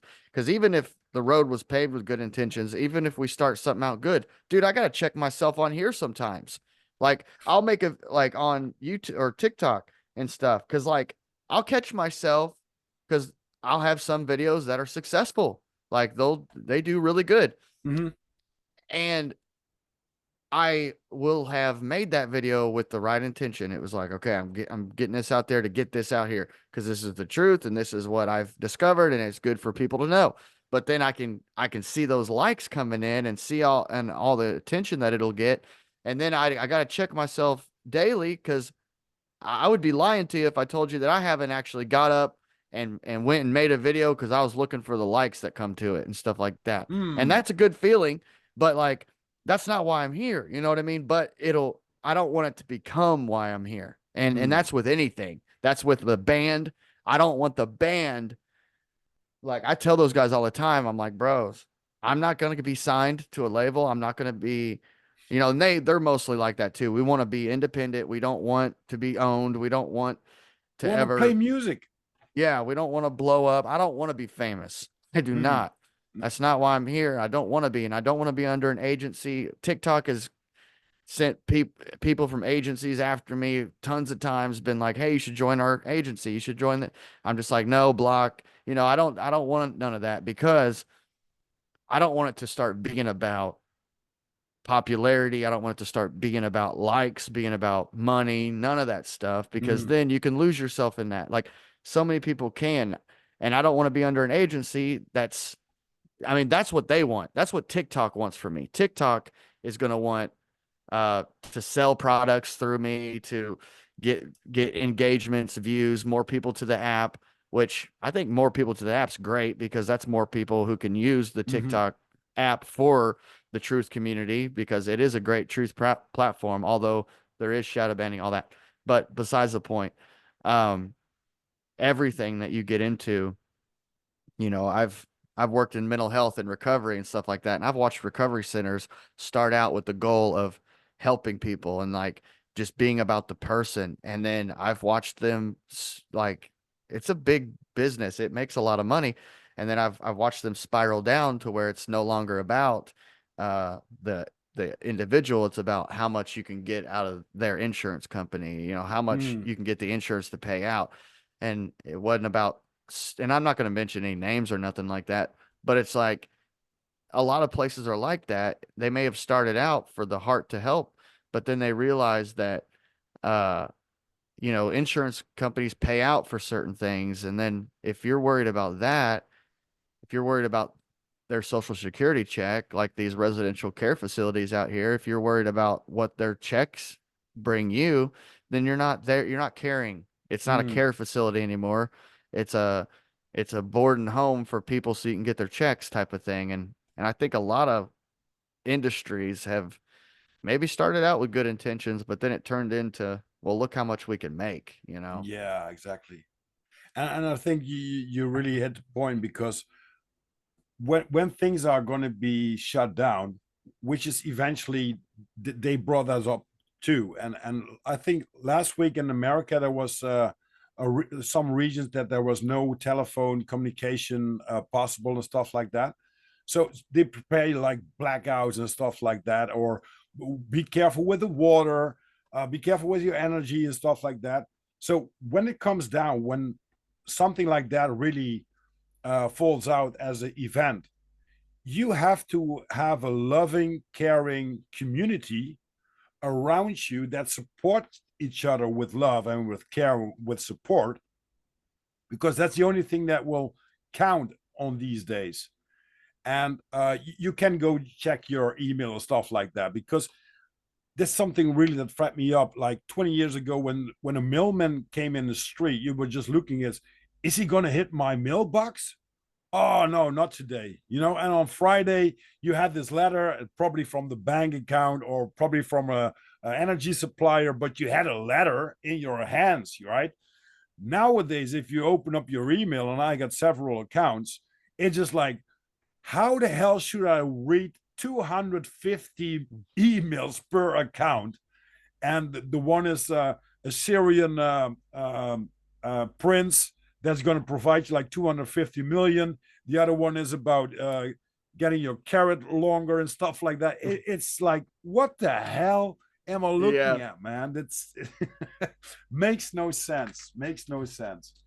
And Yeah, they're probably, out here collecting our data, and like, and yeah. whenever that's what's crazy is like, you'll you'll put your email in, like you want to shop at a guitar store online, and you put your email in there to register. Then the next thing you know, you didn't sign up for anything, but now they've given your email out to all their associates for a piece. Like, your email address is actually worth something. So that's why they want it. And a lot of places, when you put it into something, they'll use that, and they sell your email address to companies that then want to market to you. And that's why they collect. I mean, that's why they say they collect our data is for marketing and stuff like that. But I think they collect our data on social media because, I mean, they're trying to gauge who we are, what we think like, and how to control us better. I think when you look at very expensive things like gold, diamonds, and stuff like that. There's nothing more worth than data. Data is the key nowadays. When you have lots of data, you have more than gold, platinum, whatever kind of mercury, you know, all the stuff that's just like really expensive. You have hit the jackpot when you got a data collection. And I think that's the same with America. Here in Europe, you got the big beast. I think it's in Brussels. He's collecting all these data, and skipping branches like a squirrel. If you go to data, if you look at, they folded out like ChatGPT, and nowadays you can make videos, whatever. There's no touch except yourself on the keyboard that's making brilliant videos or pictures or content. And yes, I do sometimes use ChatGPT, but it also is like, what the hell? There are a lot of people that work now in warehouses where I live. That is like a concentrated area with Germany, Belgium, and the Netherlands where I live. And here's a lot of warehousing, right? But there are also a lot of people that are already invest in something like AI, and the people that are making the money now, which work harder than whatever, they're going to be kicked out for nothing because there will be a new program that can pick everything they want. They can do whatever they want to automate everything, and you're going to sit at home. You don't have things to pay the bills. You will be very dependent from the government, because a lot of people are or do or will get to that.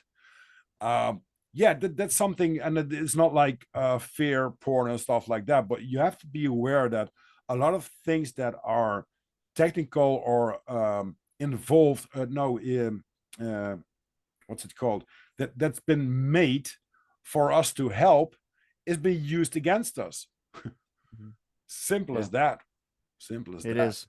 That's a good point. That's one of my favorite topics is what you just covered. Like, the jobs it'll take, but it also steals the creativity from the human. Like, you know, we have an artist, my band has an artist, and I hate to use us as an example, but we used AI for our album cover this last time, and that was a decision, it was a majority vote, whatever. I was just like, whatever, this one time.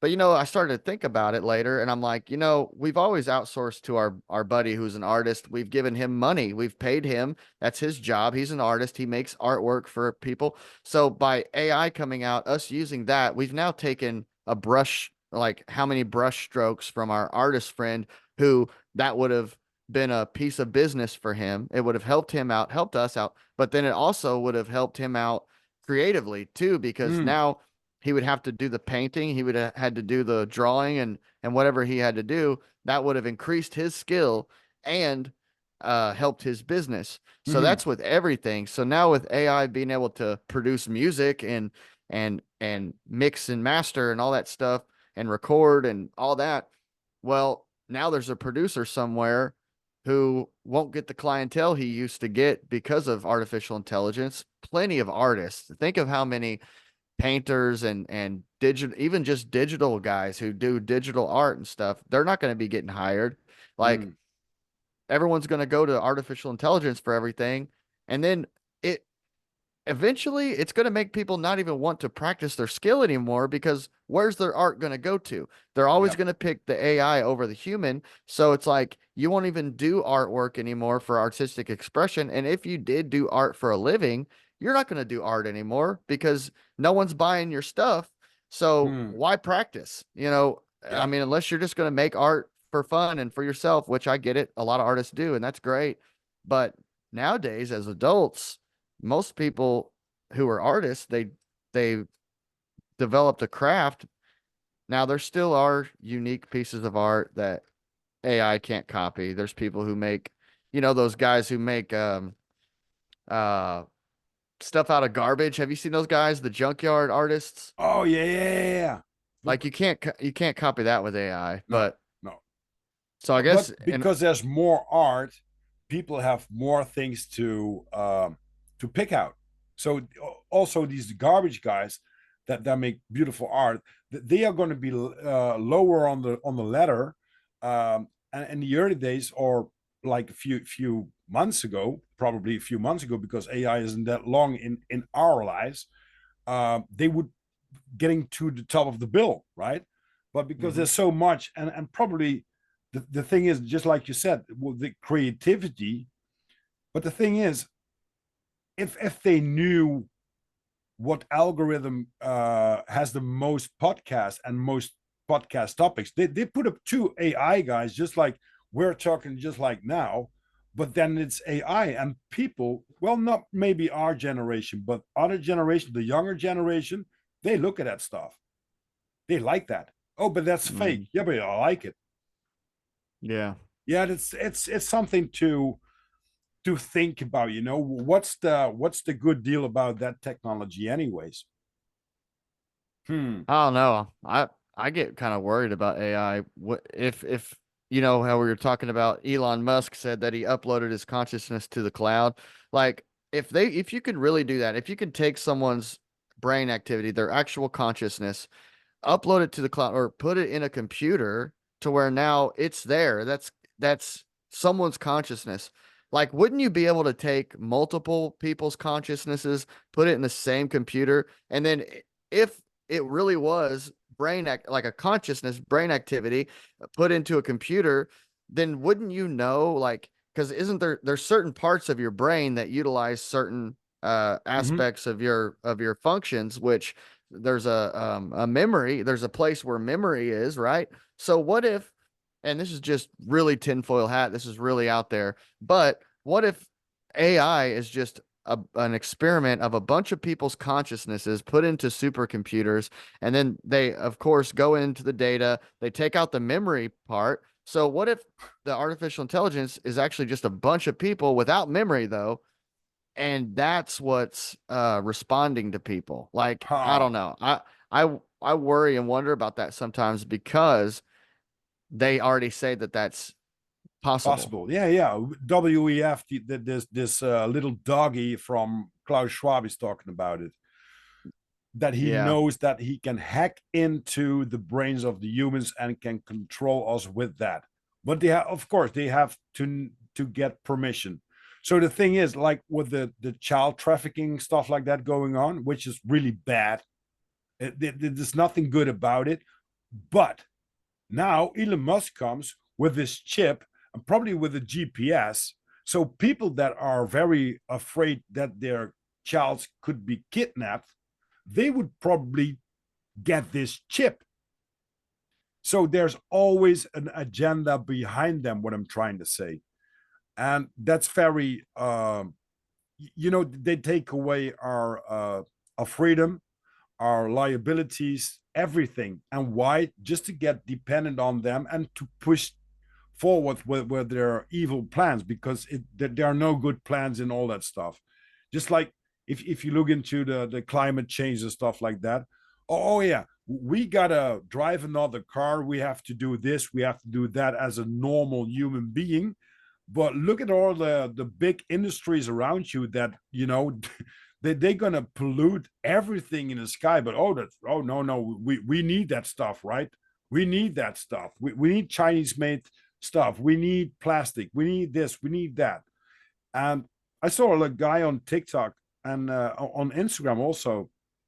He's collecting, because he lives on an island. He's collecting the plastics, push that into a combustion uh, oven or something like that, like a big oven. And when he combusts this plastic, what comes out is diesel. So we have the big problem with the plastic, with the waste in the oceans and stuff like that. But guess what? Petrol is floating in the ocean, so we can grab that and we can make diesel out of it. So there's no problem about fuel and stuff like that.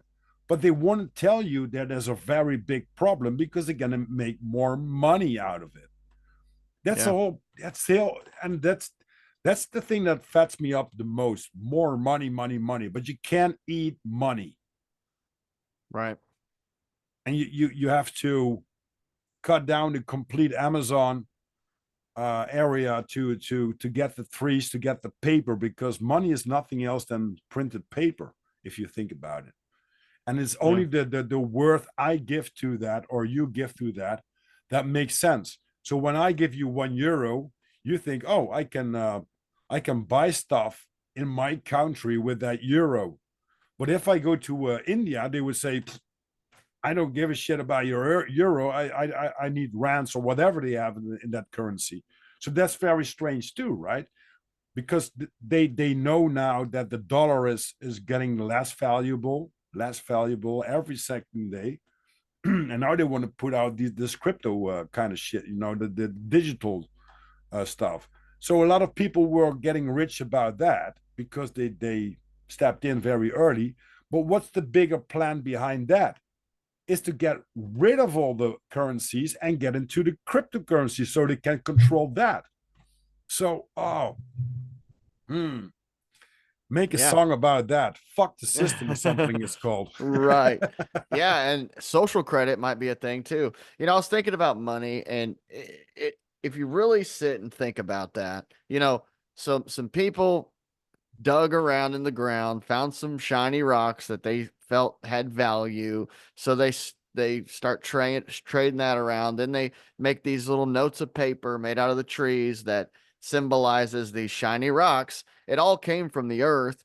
So all this stuff was here. It's now been deemed as valuable, for whatever reason. And I know that those things probably have their properties that are more valuable than what we know, maybe energetically, who knows? But it's like, it just always weirded me out.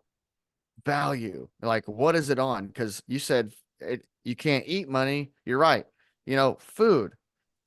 Like, why can't we live in a world where, we plant fruit and vegetables all over the place? It's Mm-hmm. just there. The world's a garden, and we eat, and then we stow away. Like, why can't we all like live that way? It'd be nice actually to live in a world where we all just grew and made our own food and stowed our own food, and we ate together. We walked around. Some of this superficial stuff was just out of the way. Now it's all things, stuff, which, Mm. yeah, I do have some cool stuff. I got, guitars, amps, my computer, my games, stuff like that. But, you know, I would trade this stuff in an instant for a community of all just loving people and good health, Mm-hmm. and a world that's less complicated and less about material things and more about just surviving and having long lasting relationships and all that. It's like the world's gotten polluted with all this stuff Mm. that we now have a lot of value on, but people were fine back before all this fancy stuff was around, and Oh there were yeah. all these jobs to manufacture this stuff. And that's all it is. Everybody's working jobs to manufacture the next best thing that everyone can spend the money to get, they're working over here. This guy's over here working, making TVs, so he can make the money to afford the car. This guy's over here making cars, to afford the money to buy this house. This guy's over here building houses so he can afford the money, and it's like we're all working and building stuff and to buy more stuff that other Mm. people are. And it's just weird because it's like, what does all this stuff mean? Like, it's not going to go with us when we die. It's all going to be here. Did it matter? Like, you know, I'm not real big on a big nice house. I don't care. Like, I'm cool in my little home.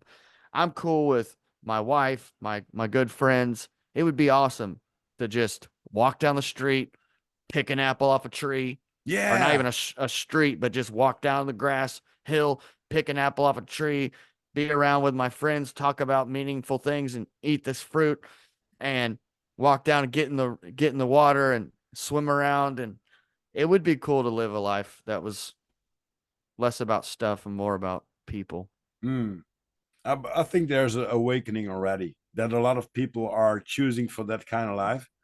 And of course, it's not saying like it isn't a hard life, but I think there was a university in New York that had 10 people that were spending their like a year in the university, and 10 of them were selected to go on the countryside and having a farming life. And after a year, the conclusion was that the people from the farm were a little bit upset. And you know why? Because they only spent like 10 hours a week together to get all the things going. And the rest of was free time. They have fun. They could, they canned food, they prepared the garden, all that stuff that, that feels really comfortable and you like to do. If I work for myself in my garden, it could be 12 hours. That would be no big deal. If I have to go to an office like 5 or 6 hours, I would probably gonna kill some people because of the fed up job. You know what I mean? Just like, yeah, Rob, you have to take like and probably there's a program that runs that says, oh, yesterday you did 125 words. Today you only had 110. So what happened? Yeah, what the it's not life. And just like you said, I think George Carlin made a good point of that. People buy stuff, more stuff, and what are you going to need with that?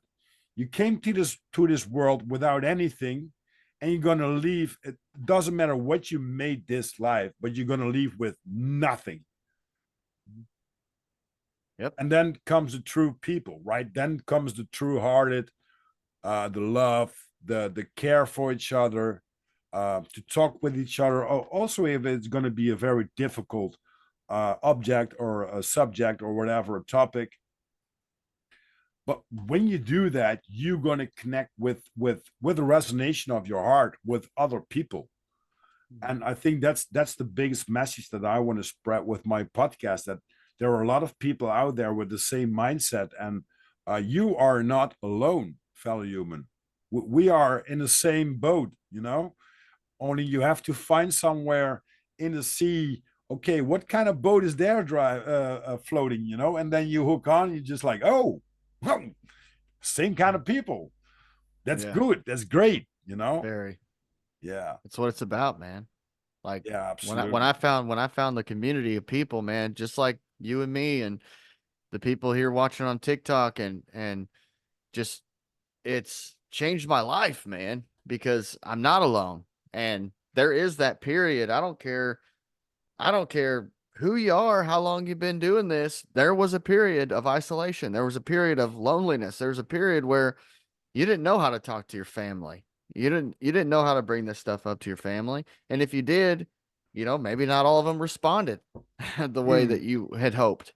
There's people who don't have any friends, and immediately it's hard to find some. Like I got a few here in real life, face to face, that I can talk about everything I've talked about with you and the TikTok people, and they'd be like, "Yeah, they're in there." A few, but mm, it's the communities online where I can really kick off the shoes and kick back and just be me.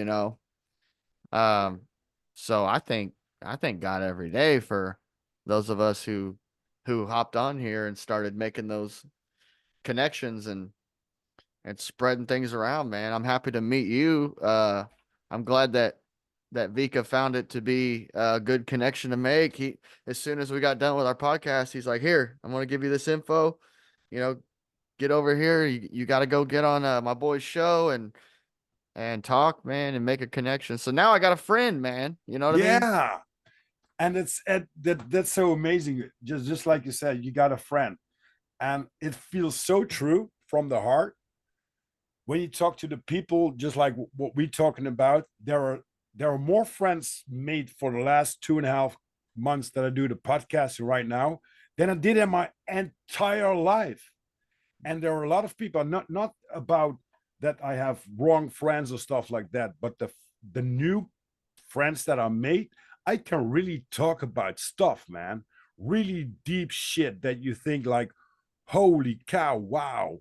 And these are people, they don't have a PhD or a professor or whatever. They dig deep into the topics that they really were fascinated about or interested about, and they got the knowledge going on, and you got this click already.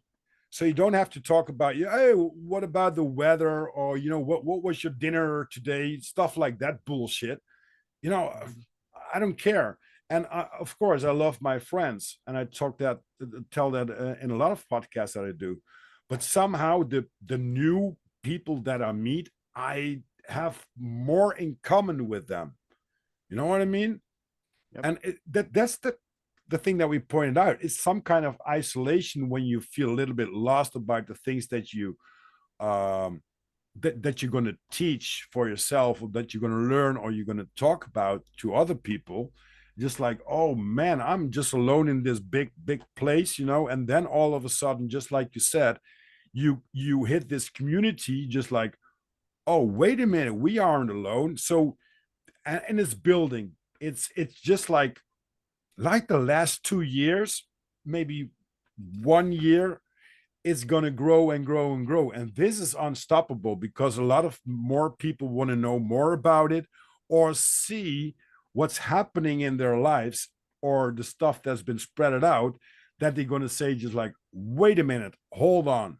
Hey, Cody. Hey, Rob. What was that about flat Earth? What was that about the blue ice? What was that about Antarctica? Because I heard something, and it keeps popping up on my what's it called? On my things line. Uh, what's it called? I don't know the For word, you but page feed. yeah, on your feed and stuff like that is in the algorithm. Once you see it, you never go back. Stuff like that. It's like, oh wait, I got to look into it, because now it's popping up all over the place, and that's good, because we want to spread the word, and make it, do your own investigations and research about the stuff that we're talking about, especially when you think like, oh, what? And it's very hard to find nowadays, because they're gonna, like they did in a lot of wars, they did the book burning, and I think there's a digital burning already going on, because a Oh lot yeah. of people can't find the stuff that we could find like a few years ago. But yeah, within the community, there are a lot of people that want to spread the news, or send you PDFs, or talk to you about books and stuff like that, and educate yourself about it, because it freed my soul, and it made me completely different, positive person. And I think that's a very nice one when you wake up, right? When you look in the mirror, just like, hey man, I'm smiling at myself, instead of being angry about the world, and about other people, and about the stuff I do, and everybody's fault but not mine. No, no, it's my fault when I wake up, not to look in the mirror on a positive way, and think like, hey man, this is what you got to do, and this is how I'm roll, and that's it, man. Accept yourself, love yourself, and spread that news also, right? Absolutely. Great talking to you, man. You too, brother, man. It's been awesome. Yeah, and time flies when you have fun. We're almost two hours ahead. How many people do look at you at TikTok now? Right now we only got 15 people in there right now. We had more than that a little earlier. I'm telling you though, it's I get so shadow banned on my lives. I'm lucky to have.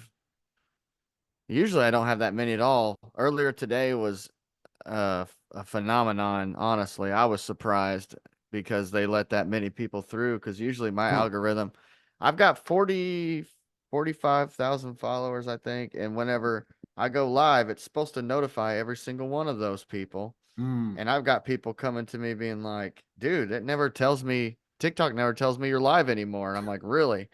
But I've had a lot of restrictions and stuff, so Now they've used that against me. But keep on you going, know, brother. It's just like the yeah, spiritual war that we have to fight, and they want to put us down with all this stuff that they're going to pull up. Maybe there were 17,000 bots listening to you talk, and to see, what's the next tragedy for them. But yeah, yeah, F them, and a big F them. And man, there's so many of them too. yeah. Uh, those of you guys on TikTok, this is where I'm at right now.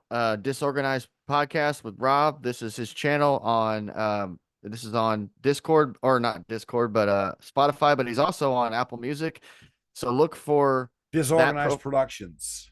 Disorganized Productions. Look for his profile pic right here, and it'll be on this is the one on Spotify, so you can find that easy. But he's where else are you at, Rob? YouTube, Disorganized Productions. There are a lot of podcasts on it. Try to edit that tonight, but the upload is going to take so much data, and my hard drive crashed like last week. So all my stuff, like 1 terabyte of podcasting, work related stuff, is all down the drain. So I have to think how to pull that off. So yeah, that's a little struggle, but it's out there already. So when people can dig into that, they can still find it right now. Yeah, I made some copies, luckily, for my courses, because I'm also do personal coaching and business coaching for people that want to, gain their goals and stuff like that. And luckily, I had some backup on the internet to get my files downloaded again, because otherwise 2 years of work would be really flushed down the drain. But yeah, YouTube, Disorganized Productions, Spotify, TikTok is like Rob G Disorganized or Work in Progress site. But I'm gonna put all the links from me in the show description, also from you, Cody. Cool. So yeah, so it's gonna be on Spotify and stuff like that. Got a link tree, and people can dig into the websites and all the stuff that I do. Do a little bit of photography. Yeah, just like you, man, being creative and just do some things and work things out, talk to things, use my hands, play the guitar, make a song, stuff like that, man. Just keep on going. Dude, it seems like all the truthers are creative in some way, And Yeah. What's your all zodiac? I'm a Pisces. A Pisces. So you're Yeah. gonna be March 17th is my birthday. all right. I'm Aquarius. So that's Cool. I think these are the first 3 zodiacs that are, Pisces, Aquarius, fish, and Pisces. These are really creative guys, all and girls, of course. Yeah. And I have to do that, because otherwise my ADHD kicks in and I don't know what to do with my life. I'm probably same. yeah, I'm probably gonna sit like hours on stupid stuff on YouTube or Pornhub or stuff like that and waste my life. So I need to do this podcasting just to get things going, to talk to someone, not to kick in my ADHD and do stupid stuff all the time. Heck yeah, man. Well, you do great work, man. I'm proud of you, dude. I'm glad you jumped on this and you're 32 episodes in. I'm glad to be 32. And man, I keep doing it, bro. Keep rocking. You've had some great guests so far, man. And maybe schedule sometime where you can have me and Dave up, man. I'm supposed to have Dave on my show at some point. Here when he gets back to the States. I think he's out of the United States right now, but could be, yeah. Dave, we've been talking about going on together. I think he was on Nika's show with me that day. Cool. And then he was supposed to jump on my TikTok, but then I got banned, and then he went out of the US, and it just bunch of stuff happened. In Mexico right now, isn't it? Yeah. Yeah. And I'm gonna do a show with Vika on the 3rd of March, so that will be within a week. March 3rd, cool. Yeah.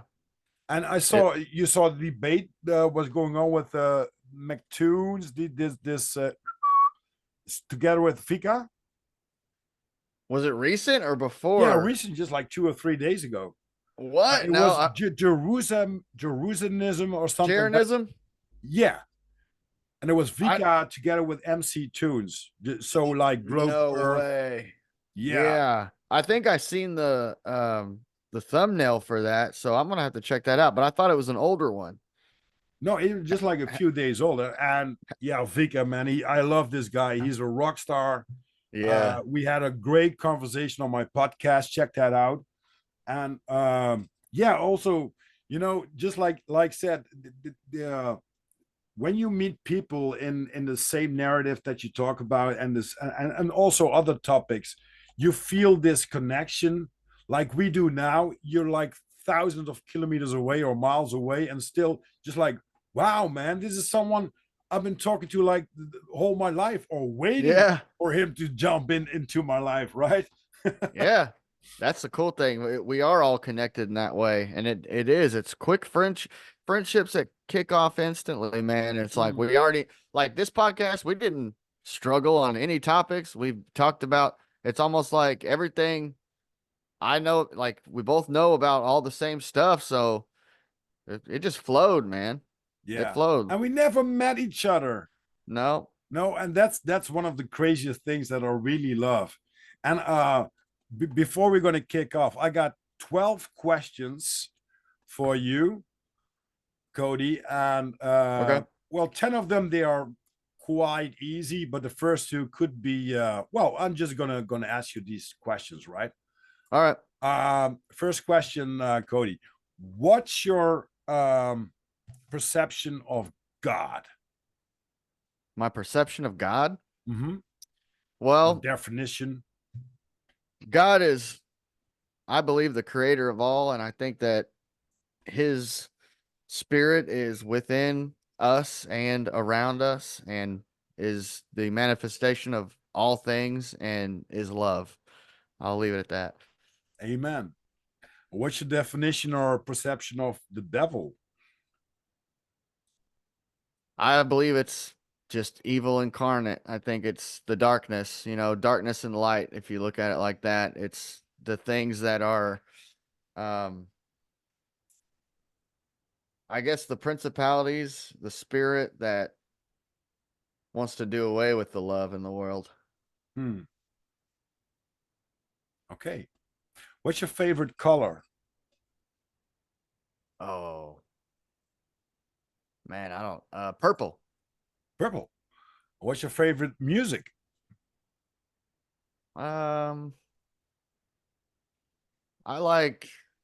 Oh man, that's hard because I like all kinds of music. Anything with a good melody, really. But I like rock and even some electronic type stuff. I like instrumentals. I like really cool melodic guitar playing and stuff like that. Mm-hmm. Yeah, and it's very, very hard because you can split it down in sub categories, Mm. What's your favorite film or series, or movie or series? Oh, that's hard too. I like the Never Ending Story because that's one of the first movies I saw when I was a kid, and I still love that movie today. So the Never Ending Story movies, Hmm. and they got a lot of cool like subliminal messaging in them that are Oh actually yeah. kind. Yeah, And they're it's really pretty fun cool. when you look at some movies that you looked into childhood. You get other messages than you have now. And I was looking to Never Ending Story like 2 months ago, just like, holy, oh yeah, oh Yeah, yeah. it's a truther movie for sure. Hmm. What's your favorite book? Oh, book, man, probably the Bible, man, because I don't really read books. Mm-hmm. What's your And just the favorite? Yeah, go ahead. just the Bible. What's your favorite kind of booze? Jack Daniels, but I really don't drink that often. Like weddings, just very Hmm. special occasions. Occasions. Like Yeah. because I used to be a big partier, so I kind of cut down on all that. And I'll have a drink once in a while, but it's very rare. Oh man, that's so tremendous what you say, because a lot of people that I would talk to were just like partying all the time, and all of a sudden they woke up and they went down some rabbit holes and they changed their lives, man. And I Mhm. like to drink too, but occasionally. Yeah, And I don't want to mess up my temple anymore, just like that. right, right. And even Jesus drank on occasion. Everybody's used to, Yeah, yeah. What kind of clothing you like to wear the most? plain. I don't. I mean, like I'll wear like I got clothes that I've gotten, and mostly I like plain clothes. Like I'll just wear like just a blank shirt. I just go buy packs of black shirts from wherever, and then I'll wear just plain. I'm very plain dresser, just Cool. plain. Hardly any logos, anything like that. I just wear Okay. blank clothes. What's your but you're a colorful person, so that matches, right? Mhm. What's your favorite holiday destination? Holiday destination? Mm-hmm. Florida, man. I like Florida. Never been Um, to America, but it's gonna be changing on I've had 100%. I've had a lot of good times in Florida. I've been to Costa Rica too. I've been overseas a little bit. England, Ireland, Scotland. Ireland was pretty cool. Ireland is Ireland was cool. beautiful. Yeah, it's got a lot of castles and stuff. I was there with my motorbike. We did a Yeah. round around, and we went to the Northwest 200. There was this road racing. Wow, man! When you see that, that's people that listen. Look at the Isle of Man TT, Northwest 200, Ulster Rally. When you see these guys on the bike, you think they are insane. But when you watch it live, you just like, holy, they're gonna pass you with 160 miles an hour Just on a normal road. Just a, yeah. that's got goosebumps right now. That sounds Okay, cool. yeah, check it out. Last two questions. Seven Club or Cody. What's your favorite quote? You're gonna think I'm crazy. Um, God actually told me this one, man. So when I had my awakening, I was in a cell and all this. It's a long story, but basically, I had this awakening. It was a journey. And God just covered me with love, acceptance, understanding, and embraced me, man. And I remember I was asking a lot of questions, and a lot of questions were being answered. But like this quote, man, and it came straight from heaven, man. It came straight from God, bro. And it goes, the key to understanding everything is to understand that not everything is meant to be understood. And then, boom, it blew my mind. And like, I never asked another question. I just kind of lived life on God's terms and life's terms. And I just realized that, yeah, I mean, we're not supposed to know all the answers right now. It's the journey and it's Hmm. finding things out along the way. But yeah, Wow. Wow. And last question. What's your life's motto? my motto.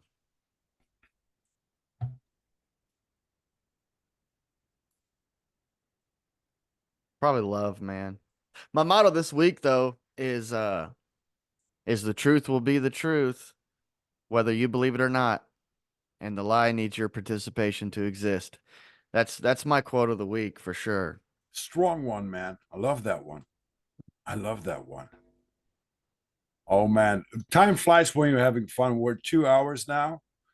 I'm gonna definitely reach out to you again to do another show. We can dive deeper into some topics and talk probably hours about a lot of other stuff that that resonates with each other. I want to thank you. I want to thank all the listeners to listening to this podcast. Uh, I'm gonna put all the links in the show description so everyone can look you up. You're very big on TikTok or getting bigger on TikTok, and we got to sponsor each other for the content that we're gonna bring out and spread some truth and love to this to the fellow humans, as I would like to call them. Absolutely. Thank you, brother, for having me, man. It's been awesome. You're the best, bro. And guys, again, right here, this is his show. This is Rob with Disorganized Productions. He's on Spotify, he's on Apple Music. So go check him out. This show's going to be uploaded soon as well. Yep. Heck yeah, man. Thank you Thank you, very bro. much. Rock and You, ha- roll. Keep you on have a good rocking, my night. friend. Heck yeah, you too, my man. All right, I will. Have a good night. Yeah, you too. Thanks.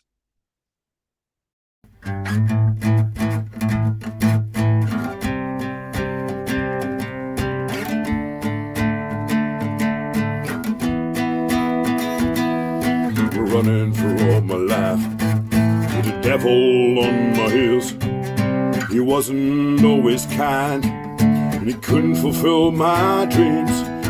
Robber running for all my life, with the devil on my heels. He wasn't always kind, and he couldn't fulfill my dreams. He's a pain in the ass, black as a night. God, show me the light.